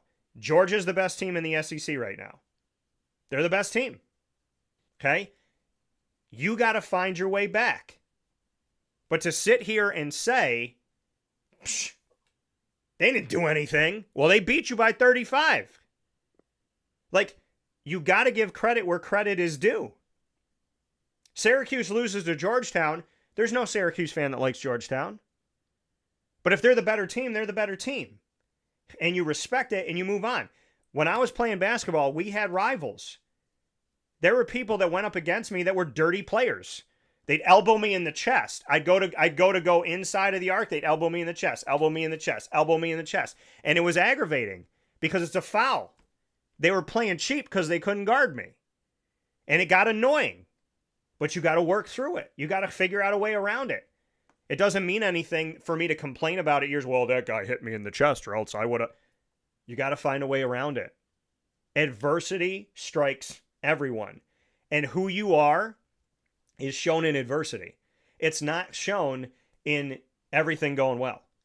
The only way you're going to know if anything is worth it is to put it in chaos and see if it makes it out. So, all I can say to Bryant Haynes is, I appreciate you sticking up for yourself and the coaching staff, but sometimes you got to let stupid people be stupid. And I'm not saying Ty Simpson is a stupid person all the time, but this take had no logic, rationale. It was just bitter. And sometimes people are bitter. But the reality is, Murph, people talk. And not everybody talks with intelligence, wisdom, knowledge. There are a lot of mouths moving and not always great things coming out. And what I've learned in life is you never have to dig someone a grave. You just have to hand them a shovel. Yeah, I don't think I could say it any better. I mean, they got blown out. Have some humility. You sucked. Own it. Move on. Yeah. Who cares about a game that happened 4 months ago? Really? Right. Nobody cares. You were just a blip on Indiana's road to a national championship. Yeah. You were their easiest game. Arguably. I mean, Yeah. Oregon was too, but I mean, you In were the postseason, at least. right. You were one of the easiest games that they had to play.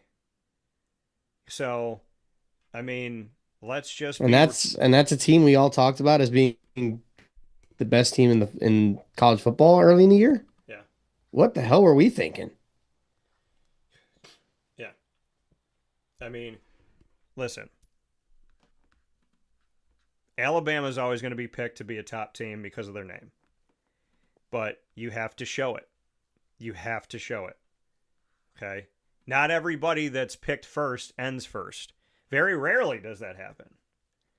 So we'll see what happens here, and we'll move forward. But Ty, focus on the NFL. Bryant Haynes, focus on trying to win back-to-back titles, and let's keep it moving. Nobody needs to disrespect people. Don't be out here disrespecting people. I got disrespected yesterday on social media, but from some random idiot. And I said to my dad, I go, what is this? And my dad goes, why do you care? And I was like, noted. Heard. Makes sense. He was like, that shouldn't even be a thing to you. You just look at it and go, oh, another idiot in America.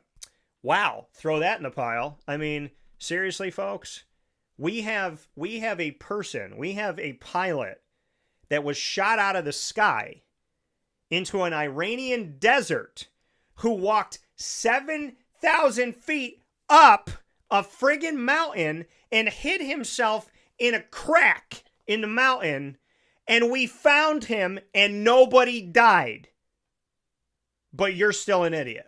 Like, I mean, that's how I look at life. You comment on social media and try to hurt people, and there's other people that live in America that climb 7,000 feet, hide themselves in a crevice, when there is money being offered in Iran to whoever can find, capture, and or kill this American soldier. There are people living life, and there are people commenting on living life. And you say, well, Dan, you're a broadcaster. Don't you comment on things? I do, but I also live it. I chase my dreams every single day. I build relationships with people. So my life is enriched by the fact that I have the opportunity to affect someone's life in a positive way, and them me. So all I can say to the people out there that are rude, disrespectful, ignorant, and insane, go to therapy. It does help. Be kind to each other. And for the love of the Lord himself, if you do nothing else in the Bible, do the one thing that God said, if you forgot it all. Treat other people the way that you want to be treated. Love as I have loved you. What does the Our Father say? It doesn't say, God, forgive me. It says, forgive me as I forgive everybody else. It says, God, treat me exactly the same as I treat other people. Maybe some people should start reading that again. Treat people the way you want. Literally, God will treat you the way that you treat others. How insane is that? God will give you what you give other people. Some people call it karma. God put it in the Our Father. So let's be real about life, folks. Let's be kind. Let's be courteous. Let's be considerate. And let's remember, some people are hiding in a crack in a mountain. You got your Starbucks and you're typing on Facebook. Some people are living. Some people are typing while drinking Starbucks. And for those people, I hope you get a life. We'll take a step aside. We'll be back right after this. And now a message from Myers Creek Brewing Company, with locations at their Cazenovia Farm Brewery, Syracuse Inner Harbor Tap Room, and soon-to-be Lake Placid Tap Room. Well, I think first and foremost, the Feldmeyer family and our team are extremely passionate about what we do. We care very much about what we do. The Feldmeyer family is always investing. Our taproom management team, our brew management team, our marketing management team, and all of the team members that get after it every day, they leave it on the field. They put their heart and soul into it. I know for a fact that everyone that works at Myers Creek wants to be there, and we want them to be there. You know, we want them to feel good about their job. And again, if you've never been to a Myers Creek, especially to the brewery, I mean, I want your eyes to open really big. I want you to see how big of a brand this is. I want you to see where we're going. The sky is the limit, and I feel very proud of that, and I'm very excited about that.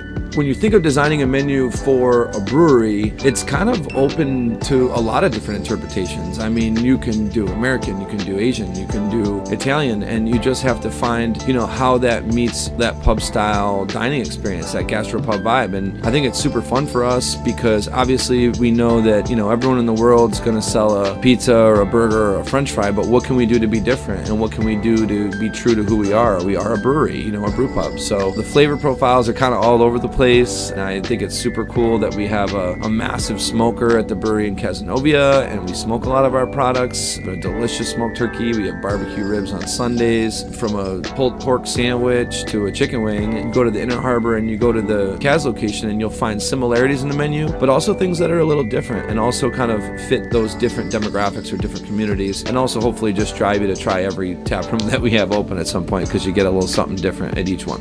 We understand how hard it is to, work every day and get after it every day, and when you're done at the end of your day, you want to go out and put your feet up in a good ambiance and good environment. So we take pride in that. We make sure that everyone knows that they're very much valued to us.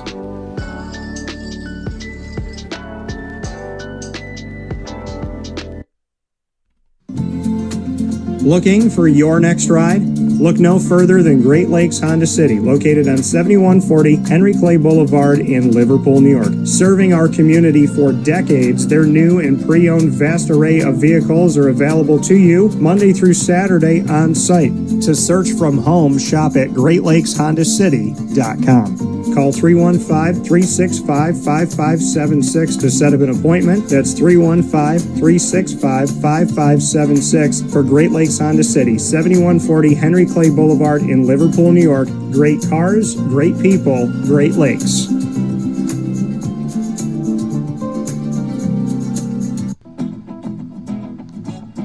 Hi, this is Amy from Mother's Cupboard, home of the whole frittata. We are open daily 6 a.m. to 1:30 p.m. For takeout orders, call 315-432-0942 and tune in to Wake Up Call with Dan Tortora for our monthly food challenge and try our Wake Up Call signature menu item available 7 days a week.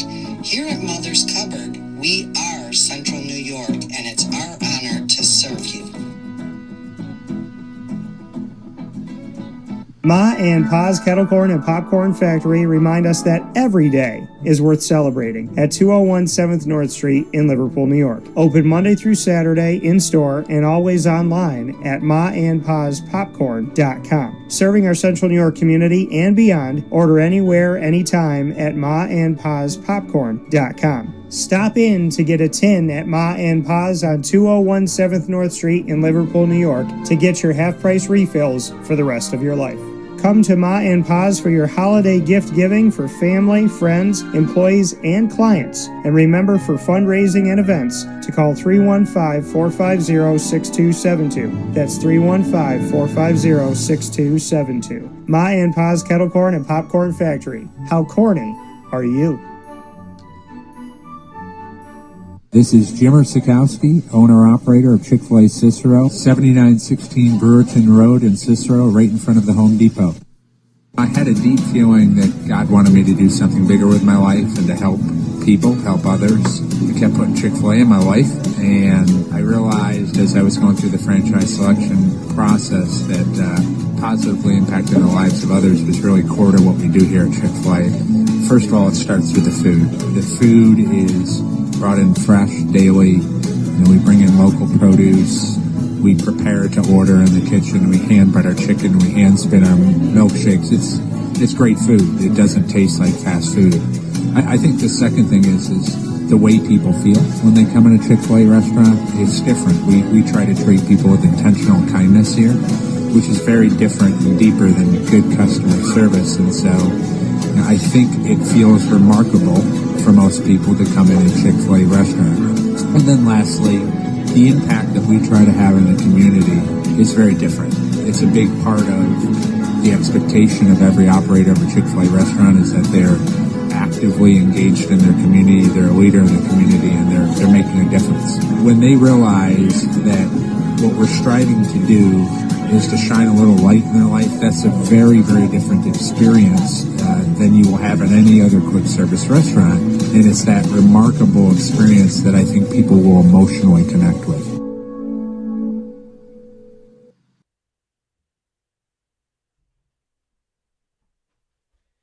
And a big time thanks to Gray's Craze in Clay, New York. Many thanks to our newest partner here in Central and Upstate New York, Gray's Craze charcuterie boards and boxes.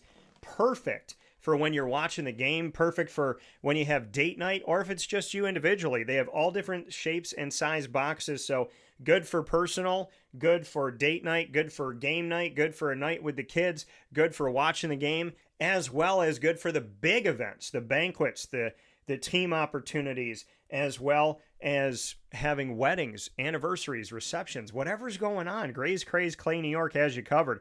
All different shapes and size charcuterie boards and boxes, and man, the food is fantastic. It's made to order that day. It is fresh and ready to go. It's not made on Friday and you pick it up on Sunday. If you got an event on Sunday, it's made on Sunday. It gets out to you. They've been able to travel 60 miles out to go and help you out as well. So Gray's Craze of Clay, New York, so wonderful when it comes to their food, their assortment, the combinations, and their access to you. Go and find them on 4599 New York State Route 31, Suite 5 in Clay, New York, and you can call them at 315-409-4171. That's 315-409-4171. That being said, here on Wake Up Call with Dan Tortora, where sports truly meets that thing called life, the Murphalation Station is here, and we got some more things to talk about before we hop out here on Wake Up Call with Dan Tortora. So, with the college football world, we just spoke about Alabama and Indiana, and there's a few other things going on. One of those things being that Texas Tech games being affected by the ACC schedule.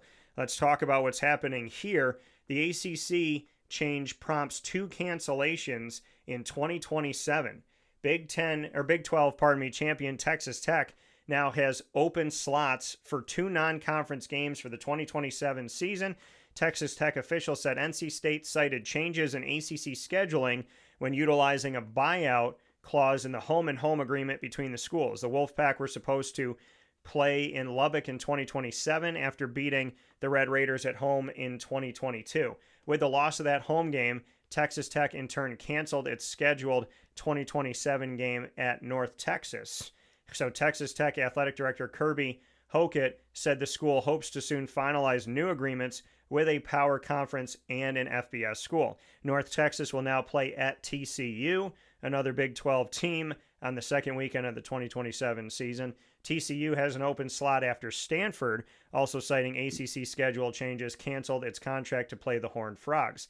The ACC this year is moving to a 9-game league schedule, but not for all teams because they have 17 schools, so they can't fully move to a 9-game schedule, but they're going to do that with a bunch of their teams, not all of their teams. So while having teams play at least 10 games against power conference opponents, NC State was already set to host Kansas State in 2027, which will satisfy the ACC's non-conference P4 requirement. So, Murph, Texas Tech, open slots in 2027. Your thoughts on that and the fact that the ACC is trying to shift to a 9-game conference, 3-game non-conference schedule, but that will not feature every school. Some schools will still play 8 conference and 4 non-conference. It's still so weird. It really is. I don't really understand that whole process and why it's happening the way that it is, but I guess for the ACC, that's the way they want to do it. So Texas Tech out of the Big 12 is going to get a little bit of the short end of the stick here. But they'll find somebody to play. They'll go play an SEC school. They'll go play a Big Ten school, whoever it ends up being, in non-conference play, and they'll be fine. I don't see any real issue coming from it, except for the fact that it would have been nice for them to go play NC State again. Yeah.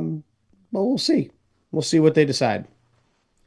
Yeah, I mean, here we go with the ACC. I mean, the ACC does require that their schools do have good competition within the confines of their non-conference schedule, because you got to be smart about it, right? You got to be smart about who you are going to go up against, because at the end of the season, you want the college football playoff to look at your conference and respect your conference, as well as respect the competition that you played outside of your conference. So we'll see what the ACC does, as well as what happens with Texas Tech. The final thing for us to talk about here today on Wake Up Call with Dan Tortora, where sports truly meets that thing called life, is the NCAA looking at starting the college football season earlier than it already does. Now, we know that there's a week 0, which makes 0 sense, because obviously it's a week in the season, so we should just call it week 1.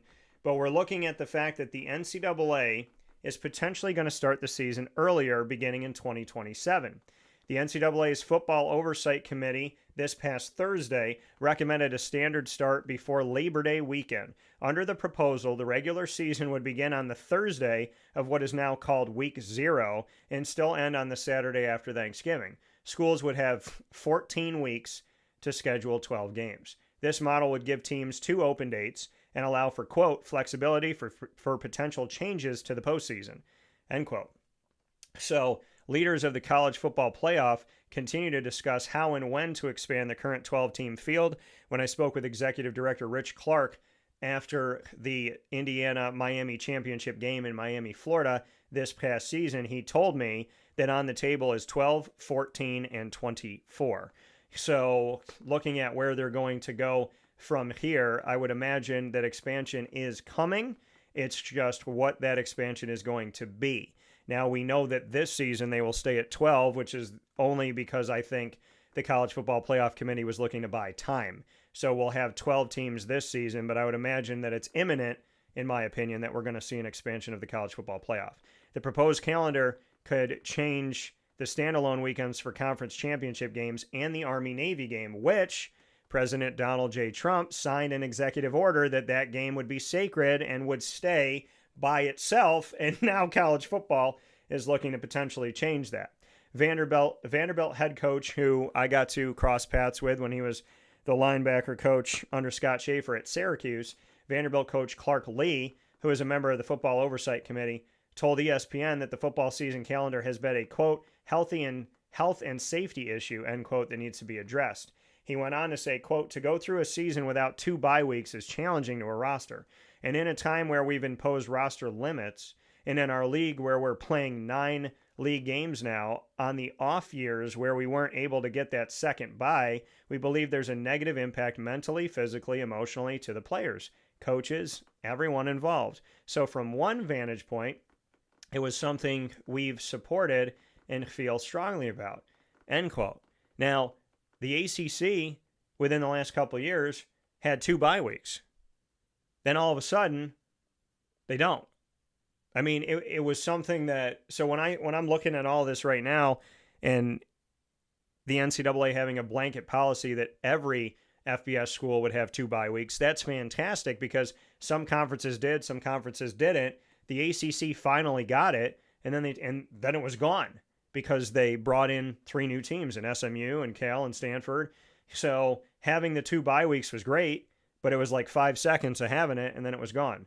Under the proposal, the NCAA would also eliminate exceptions for teams to play before the official start of the season. The sport has seen an uptick recently in schools applying for waivers to start their season earlier. In 2025, there were 5 games on Saturday, August 23rd. This season, there are 8 games scheduled for August 29th, including North Carolina and TCU playing in Dublin, Ireland, and NC State and Virginia playing in Rio de Janeiro in Brazil. For the proposal to become official, the Division I cabinet still has to adopt the legislation, and that group is going to discuss the recommendation this June. Discussions about moving the official start of the season to Week 0 have been in the works long before President Donald Trump in March issued an executive order to establish an, quote, exclusive window to broadcast the Army-Navy game. So, Week 0 would essentially become Week 1, which is what I've said it was from the jump. If there's a game, then it's Week 1. It's the same as the NFL. When the NFL starts and they have the Hall of Fame, It's week 1. So now they want to move everything to week 0 and have everybody play as opposed to having 5 games, 10 teams play. So, Murph, your thoughts on this? The college football playoffs looking to expand. The NCAA is looking to make week 0, week 1. What are your thoughts on the fact that we would have college football before the end of August, beginning of September, run all the way through January 20th? So essentially, if we start around August 20th and go to January 20th, we have August 20 to September 20, September, October, October, November, November to December, December to January. We have 5 months, almost a half a year of college football, which is longer than a semester for those of you playing the home game. And we would essentially start college football in the summer and finish college football where it's been right now, which is the mid of January. I still think they could do better. I like the idea of moving week 1 up to week 0, so you're moving the start of the regular season up a week. But why does that not mean that we can't make the season end sooner? Yeah. There's no reason why you can't end the season on January 1st. None whatsoever. We talked for years about New Year's Six Bowls, right? The national championship was always like a day or two after New Year's, until the college football playoff became a thing. Yeah. So the BCS championship game, the BCS national championship game was always like January 3rd, January 4th. And you had all the New Year's Six games, all the New Year's Six bowl games on January 1st. No matter what. So to me, the national championship should be on January 1st. There is a very simple way of getting that process done. These teams have like 3-4 weeks in between their last regular season / conference championship game and their first playoff game. Give them a week. Don't give them 3. Why do you think you saw all those top seed teams losing? Because they didn't play. Yeah. Indiana is the only team to get a first round bye to even win a game in the 12-team format, much less win a national championship. We need to fix that. You want to leave Army Navy alone? Leave Army Navy alone. I think I think the president makes a good point. That's the game that should stand on its own. However, we need to make this season end sooner. I'm all for the extra bye weeks for the players. You want to give them a week in between. Give them an extra bye week. So technically it'll be 2 weeks from conference championship or from the last regular season game to the first playoff game. NFL players don't get byes. 2 teams get a bye every year. Yeah. 2 teams. What are we doing? Yeah. You want to, hey, college sports, you want to be more like professional sports, don't you? So limit the bye weeks. You want to have 2 in the regular season? Nobody's arguing that. That's why you move the season up. But at the same time, your conference championships should be the week before Thanksgiving. Thanksgiving is all of your first round games, or Thanksgiving weekend. Yeah. I'm sorry, Thanksgiving weekend's all your first round playoff games. Then you have the Army Navy game the following week. You put the playoff games on Thursday and Friday. Army Navy game Saturday. Maybe you want to put a game or 2 on Sunday. That's fine. Yeah. Maybe you want to do Friday, Saturday, or Friday, Sunday, Monday. Whatever you want to do. And then you're done by New Year's Day. You're literally done. It's not that hard. Well, what I find crazy is when they're trying to figure out how it's done. Like, how do we do it? How can we make it happen? The FCS is already doing it. They have 24 teams. If you win your conference in the FCS, you get into the FCS tournament. You know that model I talked about? Where the FBS has 10 conferences with the Pac coming back? So you give the conference champion an automatic bid, seed them wherever you want, but they get an automatic bid. They could be 24th, I don't care, but they're in. So You give an automatic bid to the 10, you have 14 at large, and you figure out your at large from there. You'll still have a good field. The FCS already does this. You win your conference, you're in. Then they go find their at large. And people say, well, you can't go to 24 because you shouldn't even have gone to 12 because the kids aren't going to class and da-da-da-da-da. The FCS is done at the beginning of January. The FCS has 24 schools. They play a full schedule like the FBS. After playing a full schedule, they play a conference championship game. Then they play a 24-team format in the postseason, and they're done 2 weeks before the college football playoff. So when people say, how can it happen? It's already happened. How are we sitting here talking about a model trying to figure it out when the model's already there? Do you just not want to admit that the FCS did it right? I mean, we already have the model in place. They start the season the same time the FBS starts the season. They play a full season like the FBS plays a full season. They have a conference championship like the FBS has conference championships. Then they go to 24, and then they're done at the beginning of January. So how can people say that this is too much on the players and it can't be done and you can't play a 12-game regular season schedule and a conference champ? It's already happened. It's NFL teams play a 17-game regular season with 18 weeks. Yeah. I get they're grown men. But you'd think their bodies would break down a little bit more than these 19, 20, 21-year-old college kids would. Yeah. I mean, this is crazy. It doesn't, I mean, it's already a workable thing. You know, it's already a workable, it's already been done. Like, the FCS has already figured this out. So, college football playoff, go to 24, preserve the importance of the FBS as a whole, have the 10 conference champions get automatic bids, have 14 at-large bids. It's more than enough spots, and get done when you get done. They don't have to go as far as they go. There's nothing on that Monday night at the beginning of January. There's nothing going on except for the FCS National Championship because there's no Monday Night Football at that time in the NFL. So the FCS has that entire Monday to themselves. So I just, again, I don't understand why we're having conversations about creating something and figuring out how to create it when it's already been created. It's already here. It's already happening.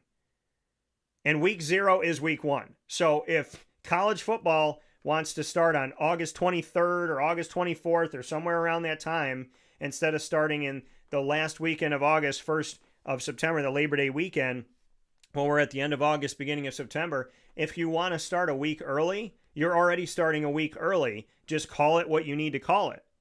I mean, it is week 1. This is common sense, folks. You can't have a 0 when something's happening. 0 means the absence of everything. You can't have 5 games in a week that doesn't exist and then tell everybody, well, that's your bye week. That's your second bye week. It's not your second bye week. It's the beginning of the season. Your bye weeks have to come after your body has the wear and tear on it. And you know what? Everybody should have 2 bye weeks. They all should. They should absolutely have 2 bye weeks. I agree with that wholeheartedly. But week 0 is week 1. Have 2 bye weeks. You can shorten the season and you can get all the games in and still have 24. You can have the first and second round on college campuses, which preserves having the next round still with the 6 bowl games that you have that you took from the New Year's 6. The Cotton Bowl, the Peach Bowl, the Rose Bowl, the Sugar Bowl, the Fiesta Bowl, and the Orange Bowl will all be preserved. There's a way to do what they're doing now, add to it, not take away from anything, and still keep the sanctity of the FBS.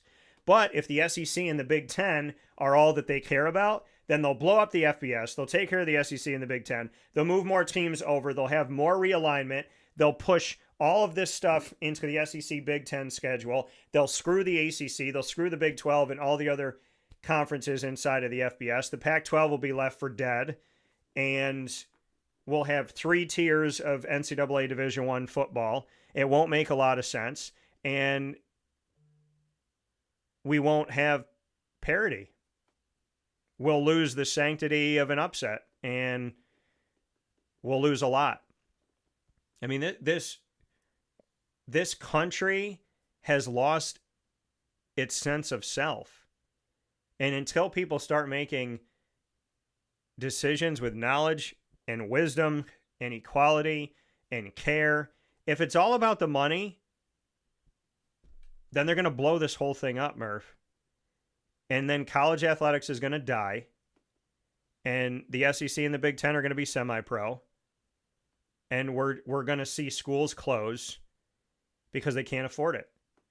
I mean, we are living in a time right now where we're a couple moves away from murdering college athletics. And I don't even understand why people are okay. It's like they're putting the gun in their mouth and they're about to fire it. Like, the NCAA, really, I mean, you're trying to kill yourself. That's essentially what the NCAA is doing right now. It's seeing its path to demise, but it's not stopping it. And I'm lost. This is lost upon me. Where does common sense exist in today's America? It doesn't. It literally doesn't. I don't understand any of it. I mean, you're 100% right. College athletics, since the institution of NIL, college athletics is essentially pro sports. Well, basketball and football at least. Yeah. Maybe not as much in other sports. But keep in mind, remember, these are student athletes. Student athletes. Most of them aren't even going to class. Most of them aren't even actually going to school. They're just there. Yeah. Their name, image, and likeness is just there. Doesn't matter what their grades are. Doesn't matter if they're actually going to class or not. They are there to play football. They are there to play basketball. Whatever the case may be.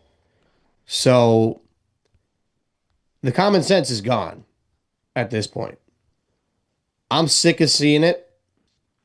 At this point, you know, I mean, over time, you've convinced me to the fact that, you know, we should get everybody involved. And, you know, if they end up deciding, hey, it's going to be SEC Big Ten, we're going to take a handful of teams, and that's going to be college, you know, Division 1A.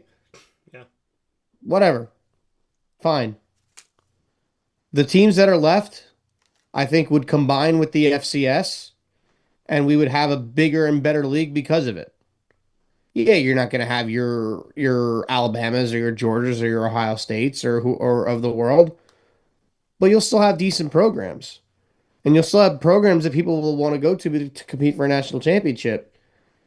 You know, maybe when they're not quite good enough to go to that top tier. Yeah. It's no different than Division 2, Division 3. It's just the Division 1 part. Yeah, I mean, I don't know why. I don't know why we're doing this. I mean, I get it's all about the money, but why are we doing this? And I tell people, and I said this last week because I read the executive order, the entire thing on the air, or a couple weeks ago. Say what you want to say about Trump, whether you like him or not. He's trying to protect Olympic sports. He's trying to protect women in sports. He's trying to protect student athletes from agents. And he's understanding the fact that if these schools crumble, these schools have military contracts. They have scientific contracts. If they lose, if these schools continue to be pushed beyond their means, it's going to affect our military. It's going to affect our science. It's going to affect our health. Like, I mean, for goodness sakes, think about Cornell here in upstate New York and everything that they bring when it comes to veterinary work. I mean, if there's something wrong with your animal, you send them to Cornell, there's something to be said about the work that they do and the fact that there is essentially an asset right here in upstate New York. I mean, you have to really consider what's going on. How can a school every year put $20 million aside just for student athletes? And then it's supposed to increase year over year. How can a school afford that? How is Wake Forest and Syracuse going to hang with Miami and Clemson? Like, you have to ask yourself these questions. And I don't know why people I don't understand how we got here without people knowing that we were going here. Some things we're not going to know. Some things are going to happen and we're not going to be prepared for, and you got to adjust on the fly, right? I'm a firm believer that you got to be a good planner and a good ad-libber. You can't be one or the other. When I go on vacation, I plan part of my vacation, I ad-lib the rest. I say, these are the 2 rides I want to ride today or the 3 rides I want to ride today, but I'm going to leave open where I eat. I'm going to leave open the time that I eat because I need to be flexible in case this ride's a little bit longer or in case this happens or there's traffic. You know, I plan and I don't plan. And in the world of the NCAA, you plan the parameters if you're going to let something like NIL or the transfer portal happen. You plan the parameters, but then you understand there's going to be some things that are going to be open. There's going to be some wiggle room, some conversation, some waivers that come through and whatnot. But how can you not, like, I find myself talking to my dad all the time and my mom about, I had a conversation with my dad yesterday. I'm like, where? What is this world doing? Like, people are afraid to say things that are biologically true. I'm a man. I can never get pregnant. If I could, I would have had a baby because I wanted to be a dad for like 1 million years now. I would have just had a child. I would have asexually reproduced like Venom from Marvel. Like, I would have just had a baby, had a another me. But I can't get pregnant as a man. There are men that are afraid to say that in society. There are people that are afraid to say things that we all know and we all believe. Okay? I don't understand why the NCAA is here right now with no control over anything, and it's all about the almighty dollar. And all these predictions that I've made since 2020, they're all online to come true. Some of them have come true. And when I'm talking to coaches and I'm talking to people that are operating the bowl system and I'm talking to people that are within the New Year's Six Bowls and I'm talking to administrators, they're all telling me that it's going to happen, Murph. They're all telling me that DEFCON 5 is on its way, that the meteor is coming toward collegiate athletics and its imminent impact.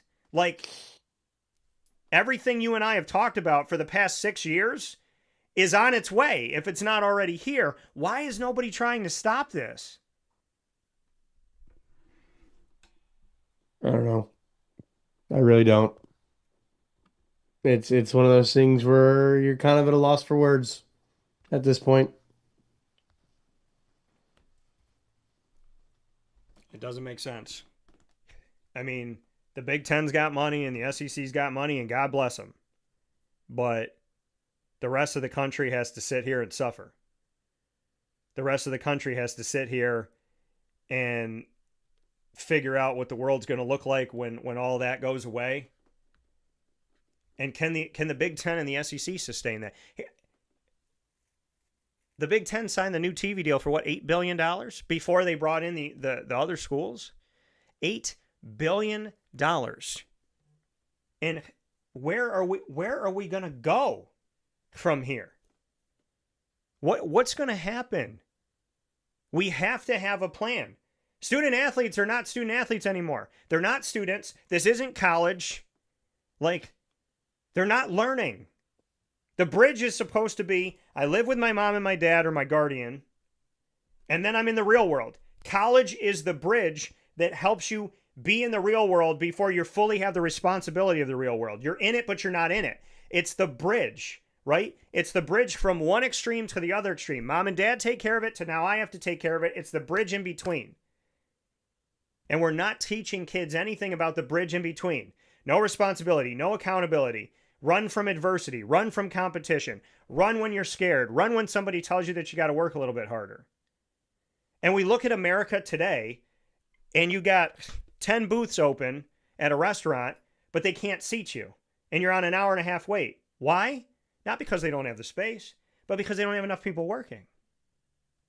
Because this person called out. And that person called out. Why? Because they were taught during COVID that they don't have to work. Everybody's just going on unemployment. You can't say, somebody has to pay the bill. That's what people don't understand. Somebody has to pay for this.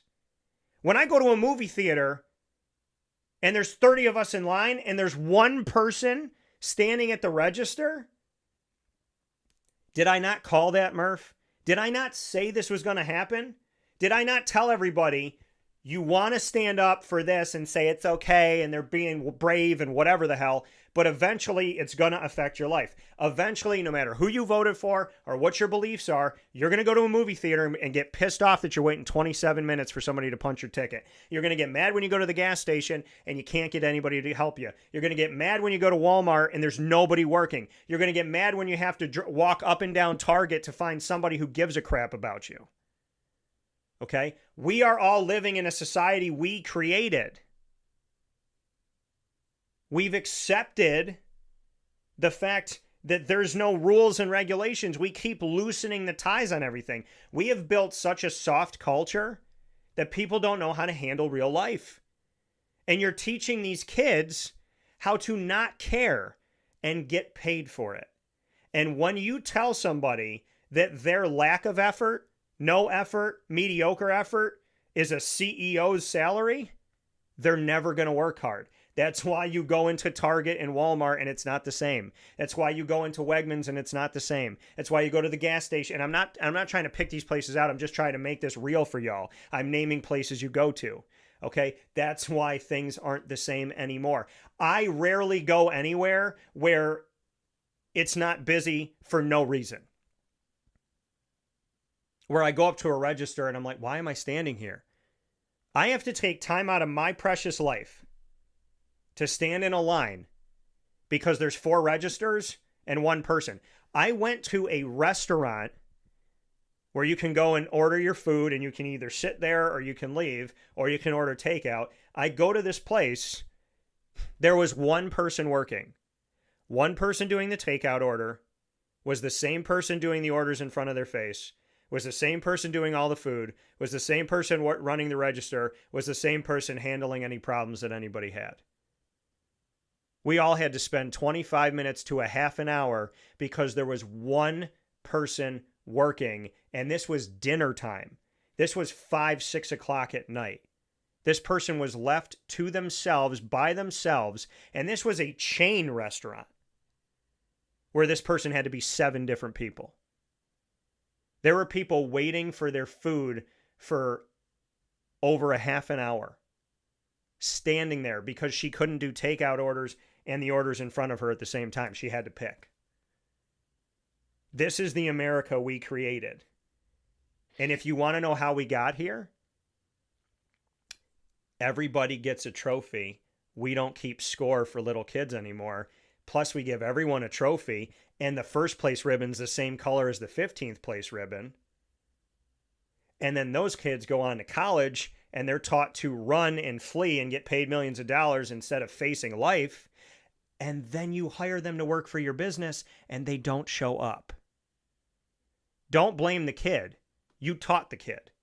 Because that 5-year-old didn't know that he was supposed to get a trophy for doing nothing. We are teaching children to be soft, to be weak, and we are creating a society of lazy people who do not care unless it affects them. And collegiate athletics, you are taking the soul of these children and you're distorting their reality to the point where society is crumbling beneath their feet. And these poor kids are going to have no America that my grandfathers fought for if we keep going this way. This is a bigger problem than college. Yeah, it's getting ridiculous. And COVID certainly didn't help. I don't even want to know how that generation of kids is going to grow up. You know, I already see it from my mom with the kids that she's teaching that have dealt with sitting at home for 2 years and how they're turning out as human beings. So, and it doesn't look pretty. Yeah. So, like, that's another thing I'm a little concerned about. But, we'll see ultimately how things turn out, but not looking too hot. Yeah. So let's get it right, folks. Cooler heads prevail, smarter minds. Knowledge and wisdom is power. I've told people many, many times, put me in the chair. I'll sit in the chair. If I was at the top of the NCAA right now, we'd be having weekly press conferences. I'm not effing around. I'm not here to F around, folks.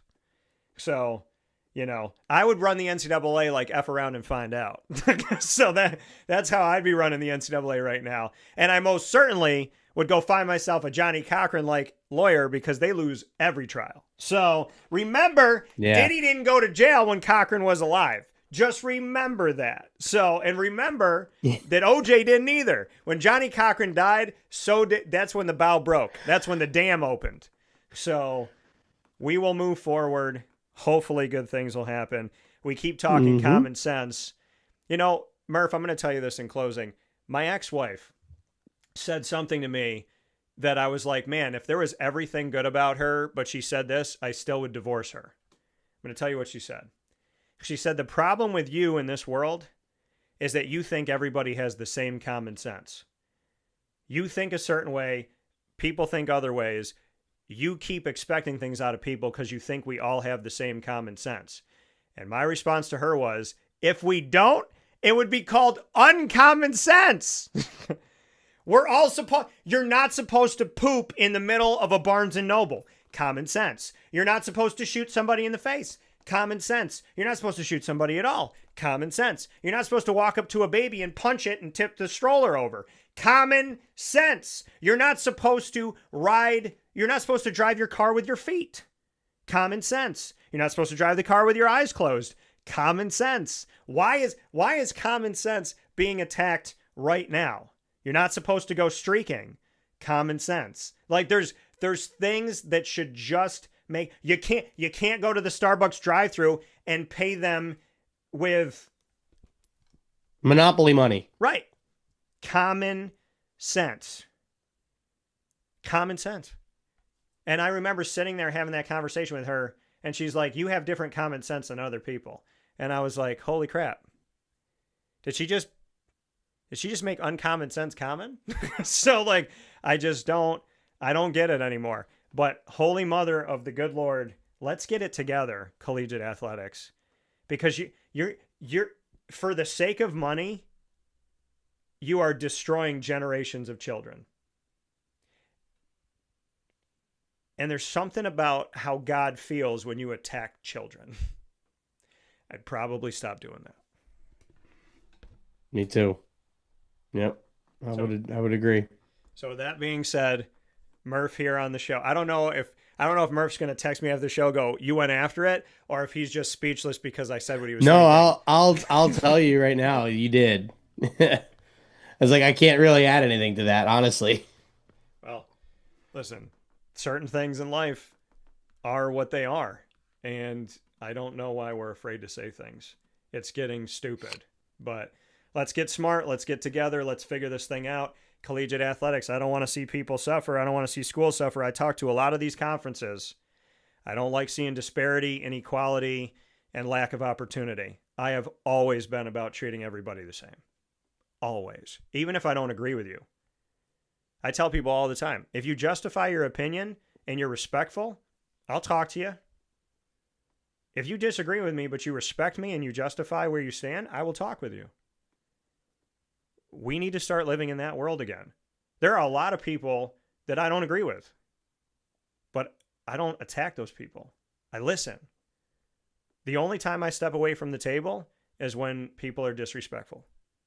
And we need to sit down at the table and we need to figure this out. And the NCAA needs to stop asking for Congress's help because Congress has enough problems that they never fix. You're just going to be on a long list of things that will never get fixed. Yep. We need to do better. We are a country that is supposed to be a beacon of hope for the world. And we look like somebody just took dog poop and set it on fire on someone's front lawn. Like, let's do better, folks. I did not get raised the way I was raised to watch this world crumble under our feet by our own doing. I expect better. I will do better. I hope you join me. Murph, as always, I appreciate the time, and I look forward to talking with you soon. Yes, sir. Maybe the Mets will win a game by the time we talk next week. Let's hope so. Maybe. With that being said, Murph here on the show. We thank him as always. We thank you for being a part of the broadcast here on Wake Up Call with Dan Tortora, where sports truly meets that thing called life. Cannot thank you enough for being a part of the show. And, you know, if I offended anybody on today's show, it was never my meaning. But they say that sometimes you have to practice tough love. And there's a lot of truths that are being hidden right now because people are afraid to say them. And I don't think we're supposed to live in a world of fear. I know we're not. Faith over fear, all day, every day. YouTube.com and Facebook.com, both /WakeUpCallDT, and on WakeUpCallDT.podbean.com. I love you all. I appreciate y'all, and I thank you for being with us Monday through Friday from 9 a.m. to 11 a.m. Eastern Time, and on Amazon Music as well as Audible, iHeartRadio, iTunes, and Apple Podcasts, Player FM, Podbean, Podchaser.com, Podvine, Spotify, TuneIn, and YouTube. All you have to do is search Wake Up Call with Dan Tortora, or one word, Wake Up Call DT. And, of course, many thanks to our wonderful partners. Go and visit them at Great Lakes Honda City, the Wildcat Sports Pub, GG Cards and Breaks, Mon Paz, Brian's Landing, Pizza Man, Canine Camp Dog Daycare, Myers Creek, Chick-fil-A Cicero, Game Point Sports Complex, Gray's Craze of Clay, New York, Avicoli's, Chick-fil-A in DeWitt, Canine Campground Dog Boarding, Mother's Cupboard, Willow Rock Brewing Company, and the Willow Rock Pizza Pub. And, of course, we are the exclusive multimedia marketing partner of your